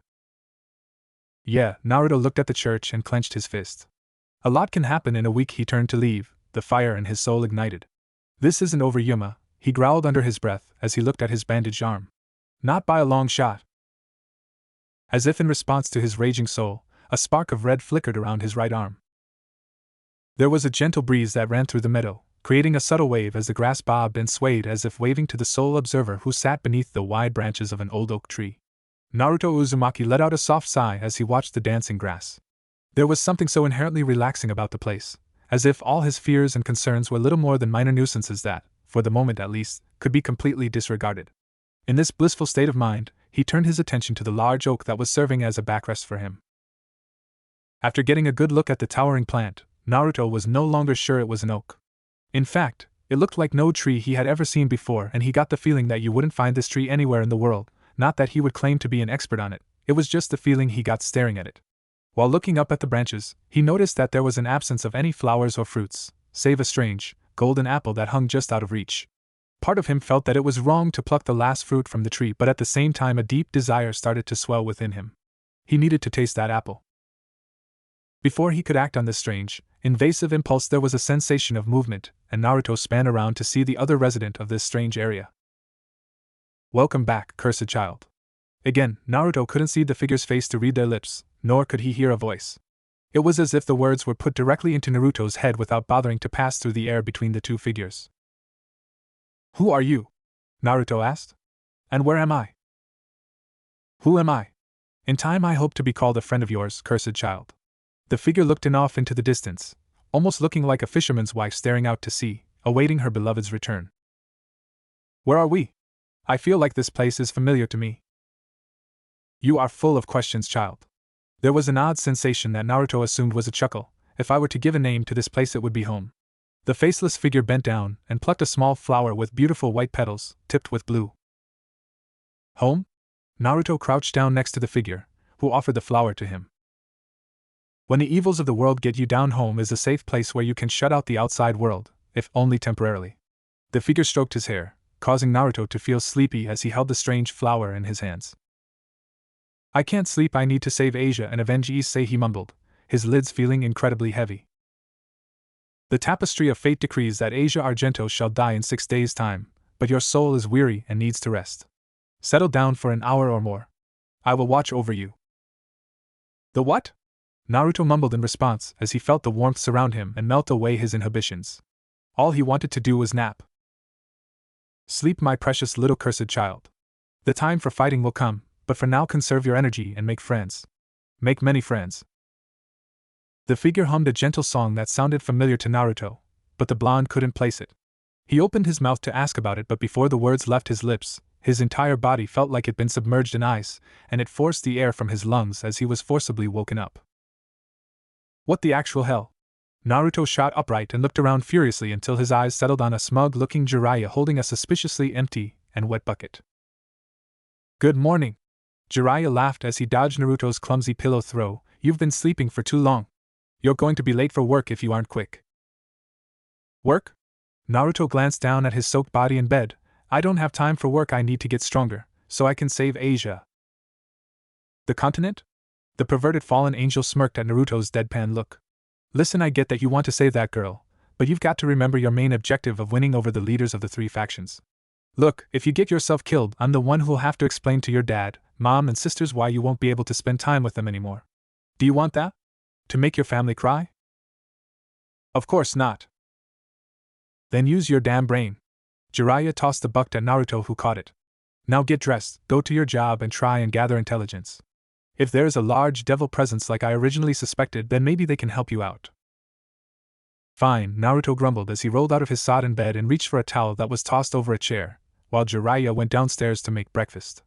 As he got dressed, he couldn't help but feel he was wasting time. Frowning slightly, he attempted to use the shadow clone spell he had managed to perform against Rainier, and grinned as he saw a perfect replica of himself standing before him. To think he was using too much energy all this time. He shook his head, completely oblivious to the sodden white flour washed underneath a small set of drawers. After grabbing a quick bite to eat and getting his left arm rebandaged, Naruto set off out of the small house, tailed by Jiraiya, who had sealed the building after they'd left. Where are you going? Naruto scowled. What? Can I have a social life? Jiraiya sighed dramatically. For your information, I am going to meet up with some old friends to exchange information to help keep you safe. You're welcome, by the way. Naruto felt a bit bad about his attitude, then remembered the bucket of water and decided he wasn't being unfair. Jiraiya was just an asshole. Not that I don't appreciate you keeping me safe, but couldn't you actually teach me something as well? Oh? Are you asking for the mighty Jiraiya-sama's help? Jiraiya smirked. I guess you weren't smart enough to crack this training thing by yourself. Well, I suppose I can lend some of my valuable time to training you. I'll see you back at home. With a brisk wave, the fallen angel suddenly vanished, leaving only a swirl of feathers. Naruto looked around, but the people on the street didn't seem to react to Jiraiya's presence or disappearance, so the blonde assumed there was some sort of charm that meant people around here couldn't see what happened in the old pervert's garden. The idea that Jiraiya had access to a spell that meant people couldn't observe him worried Naruto, but the trainee mage figured it was a concern for another time. As he walked through the park on the way to Ko, he got a sad feeling in his stomach as he looked at the tree where he had first seen Issei. When he had last seen her, she was on death's door, and she hadn't been there when Naruto had woken up. Placing a hand on the tree, her muttered a brief prayer before standing back. I won't let anyone else suffer like you, D. Before he could finish, he was hit in the stomach by a brown-haired blur which proceeded to lock its arms and legs around him, effectively latching onto him. Instinctively, he hugged the girl to his chest as they rolled on the floor and came to a halt. Naruto! A beaming Issei cried out as she clutched onto his jacket. I thought you were dead. But you're not. She buried her head into his chest. Yup, you're warm, so you're not a zombie. Wait. Maybe you're a zombie with a heater installed. I'll bet a zombie could never get an erection, so if you show me that, I'll know for sure. Issei? Is that really you? Naruto blinked stupidly as the brunette looked up at him, her eyes brimming with happiness. He let out a sigh that was equal parts relief, joy, and exasperation. It's good to see you, Issei. You seem surprised to see her alive. A blunt voice remarked, and Naruto looked up to see Akino smiling down at him coldly. Is there a reason for that? Naruto felt a cold sweat break out. There was a nervous chuckle as he desperately tried to think of some sort of explanation, all the while feeling Akino's hostile intent. Fortunately, or possibly unfortunately, Naruto's dilemma was short-lived as another member of Ko Academy showed up, and with her another problem. Uzumaki-san, assaulting a student is an unforgivable offense. If Akino's attitude was cold, Tsubaki's was Arctic levels of freezing. Naruto struggled to his feet, assisted by a clearly ecstatic Issei. After a couple of minutes being death-glared by the two girls, Naruto found himself standing upright. A mostly calmed-down Issei stood by his side. This isn't what you think. You shall explain yourself to the president, Tsubaki remarked. Follow me. If I may interject, Akino coughed gently. I believe Shitori-san is incredibly busy, and as Issei-chan is a member of the same club as me, I shall take care of this.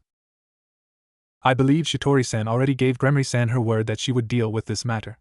Tsubaki looked at Akino, who merely tilted her head with a mischievous smile. Issei, Naruto whispered to the bouncy youth who was nodding sagely. What is going on here? Isn't it obvious? They both want to get you alone. It must be your harem protag aura. She gave him a grin and a thumbs up, resulting in the two arguing girls turning their attention to her. You do say some strange things, Issei-chan, Akino smiled at her fellow occult club member. Although I wouldn't mind getting some one-on-one time with Uzumaki-kun. Despite the sugary sweet tone, Naruto knew that should that happen, he would be in severe danger. What are you implying? Unlike Akino, it was clear Tsubaki was flustered by the remark. I am merely acting as my role as vice president, and there was an incident at school that the president wishes to investigate. Uzumaki-san is a key person of interest. She adjusted her glasses. Now come, Uzumaki-san. I believe Hayato-san and Himejima-san have classes to attend. Bye, Naruto. I'll talk to you later. There are lots of things I need to tell you, like whatever she was about to say was lost to the blonde as Akino put a hand over Issei's mouth and whispered something into her ear. Later. Issei waved energetically and followed Akino elsewhere.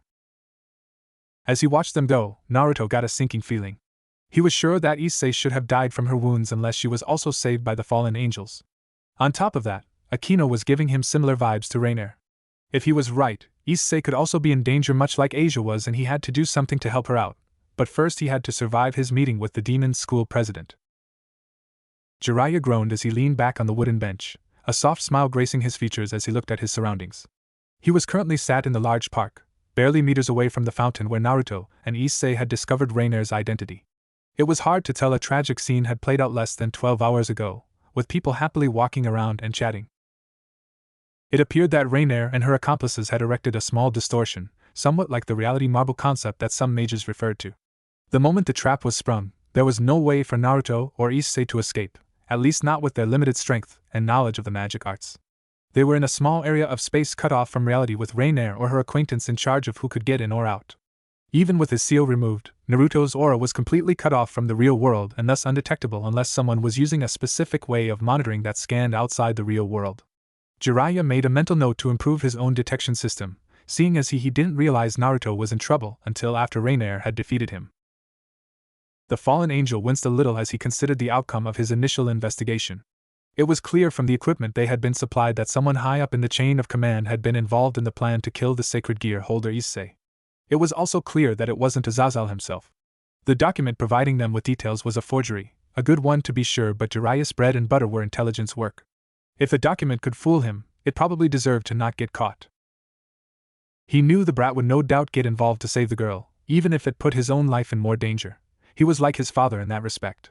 With this mission being so dubious, he was pretty sure that when the kid went running in, he'd be able to run enough damage control that the fallen wouldn't become hostile to Naruto. At least he hoped so. He paused in his thoughts as a group of young, beautiful women went by. It was a complete coincidence that Jiraiya happened to be in the park the same time as the Young Mothers Exercise Club were doing their daily jogs, but Jiraiya believed them being here at this time was a clear sign from the father that he approved of Jiraiya's work. He allowed himself a few more moments before deciding to address the figure that had somehow appeared next to him on the bench. Good morning. The figure was slouched lazily, wearing a large maroon coat over a waistcoat and shirt, making him look like a businessman taking a break. His black hair was accented by blonde bangs and his facial hair was styled in a goatee. He looked like a devil, who had appeared from nowhere to offer a suspicious deal which granted your wishes at a cost. This is a surprise, Jiraiya raised an eyebrow. To think the boss of the fallen angels, Azazel himself, would visit me in person? I am honored. Well, you know me, Azazel waved a hand dismissively. I heard there were some beautiful women and came to check in on them. There were rumors of an old pervert scaring them, so I figured I'd do my duty. Well, you can never be too careful, Jiraiya conceded. I've heard there was a bit of trouble in these parts.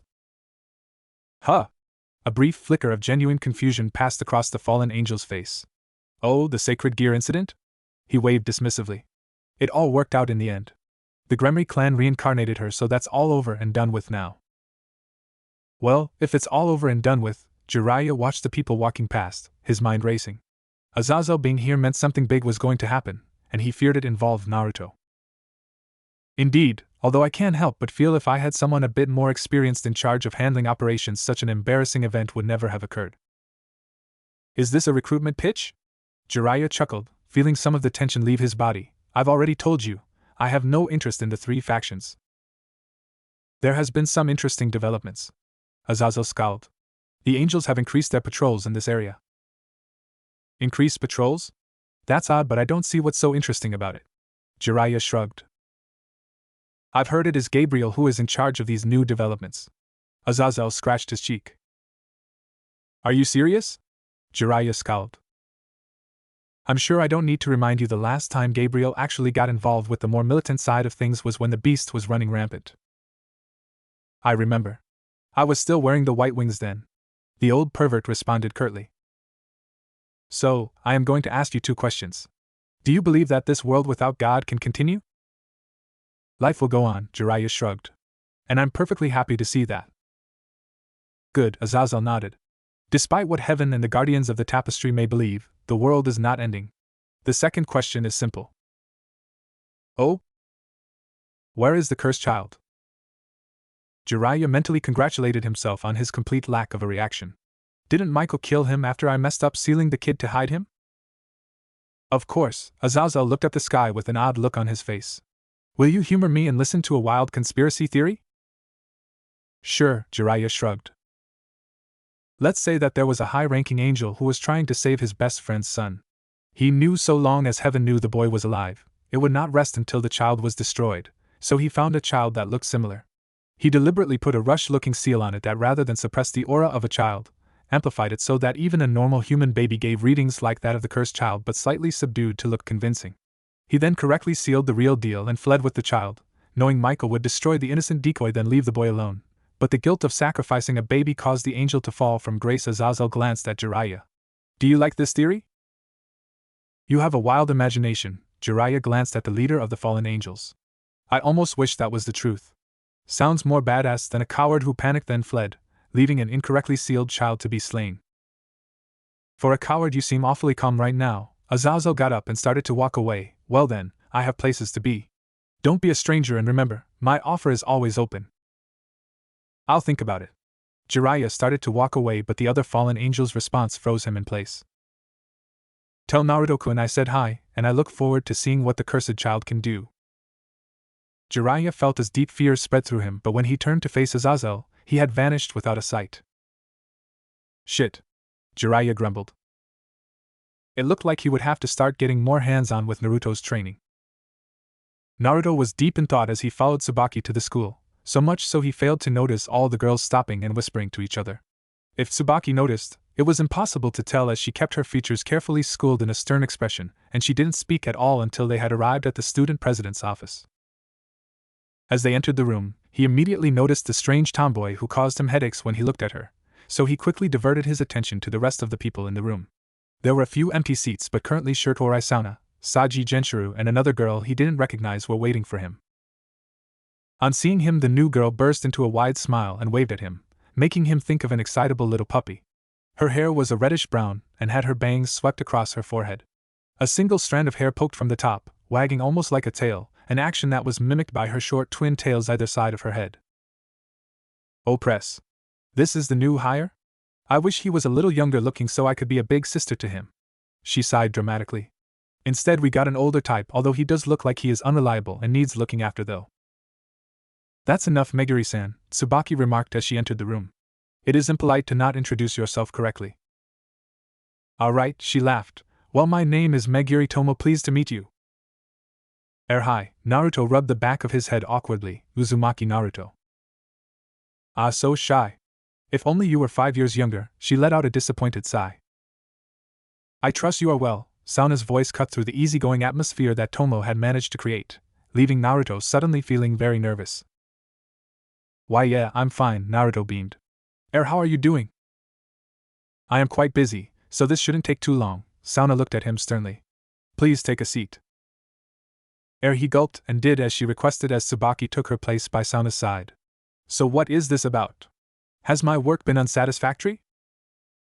Overlooking the numerous times you have been caught in incriminating situations, your work is currently acceptable. There was a festival on yesterday, correct? One quite close to school. Yeah, Naruto nodded. I went there with Haida-san and her Yuma-chan. Yuma. She is not a member of this school, so I don't know much about her. Sauna frowned.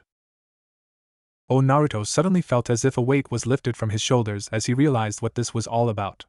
Since Issei wasn't dead, the council wouldn't know about the attack, so they were probably grilling him about going on a sort of date with a pupil when he was a member of staff. Worst case scenario, he would get fired, which helped him out.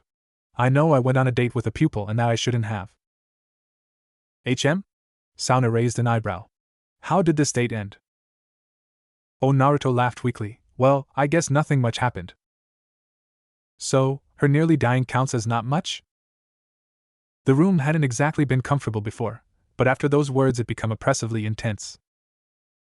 What do you mean? Naruto gulped. What the hell? If she knows about that, then could she be in league with the fallen angels? Damn it. Are you playing dumb right now? Sauna stood up suddenly and slammed her palms on the table.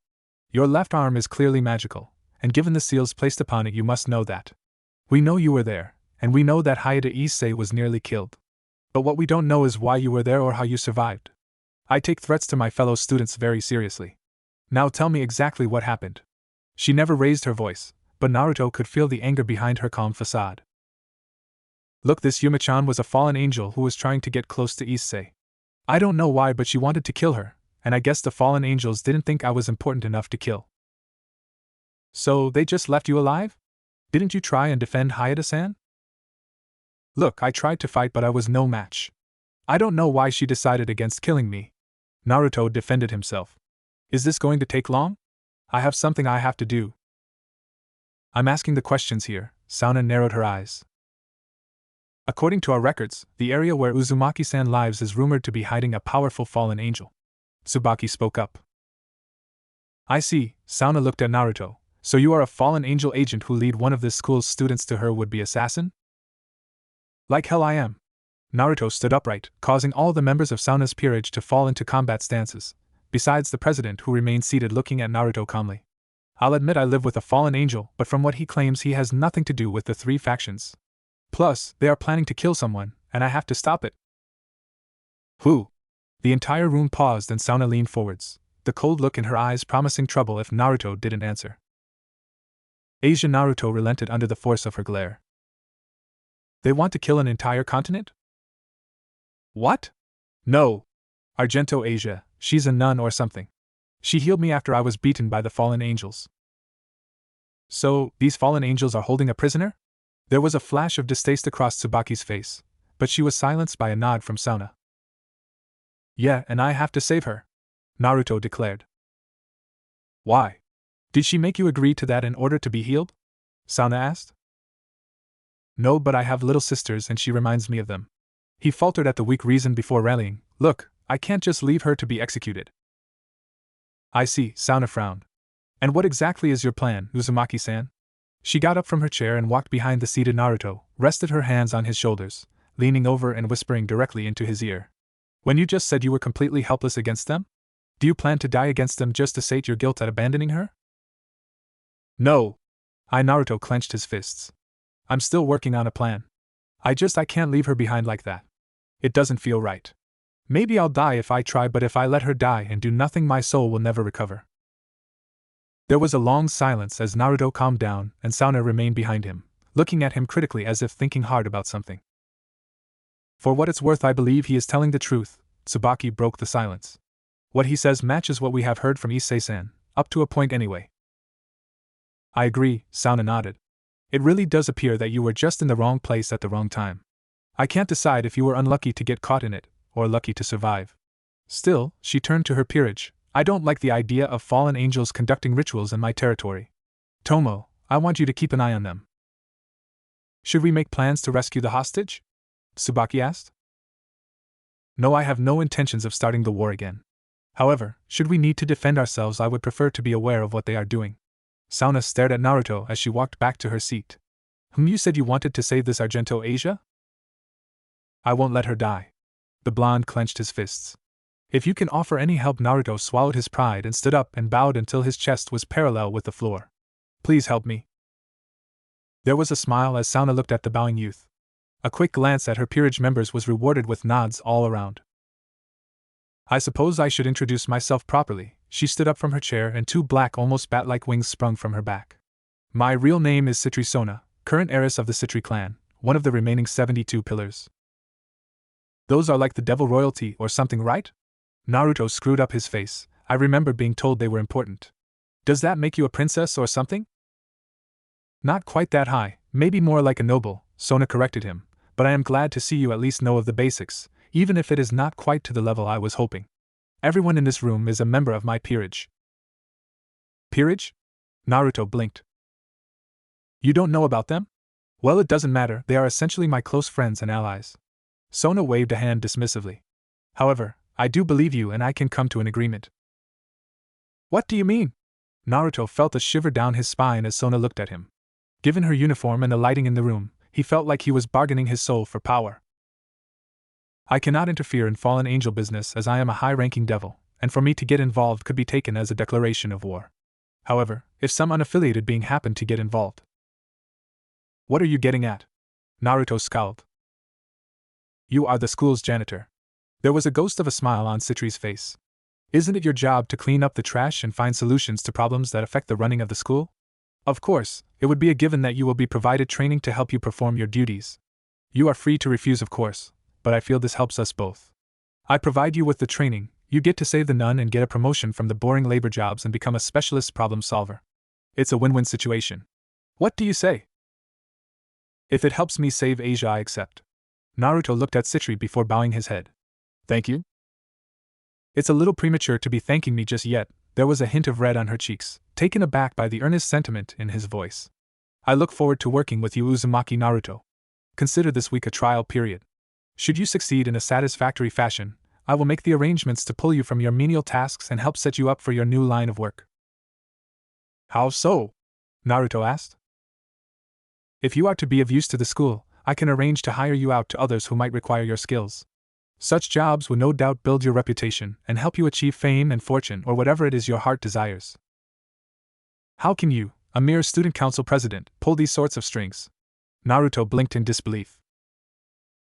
She is Citri Sonosama, an heiress to one of the most powerful clans of the 72 Pillars. Her big sister is the Leviathan. Tsubaki interjected in a curt voice, until a subtle chuckle from Sona caused the vice president to calm down. A Leviathan? Naruto had images of a great serpentine demon, radiating malice and evil energy. Indeed, Sona nodded. I am sure having good relations with someone in contact with one of the four Satans can only be a good thing. Wait, Naruto blinked. If I remember, Jiraiya said I have to win over the four Satans, right? Could it be that the old pervert did have a good reason for sending me here? Plus, if this goes well, I could earn the favor of the devils really easily. This seems too good to be true, still I have no choice but to accept it. I guess that would be useful. He responded, hoping he didn't give away his true feelings on the matter. Then return here after you have finished working and we will see what you can do. Sona idly waved him away. Naruto nodded and left the room, his mind whirling with thoughts about his current situation. Although the instant he stepped out of the student council room, he got a shiver down his spine and a more immediate concern replaced his turmoiled thoughts. So, this is where you were, Kohai-chan, a dark voice dripping with malice announced the presence of a furious maid-senpai, her smile twitching with barely restrained rage. Skipping on work to chat with some cute girls, huh? Do you know how much of your work I've had to do today? Sorry! Naruto cried out as the maid grabbed him and dragged him along behind her.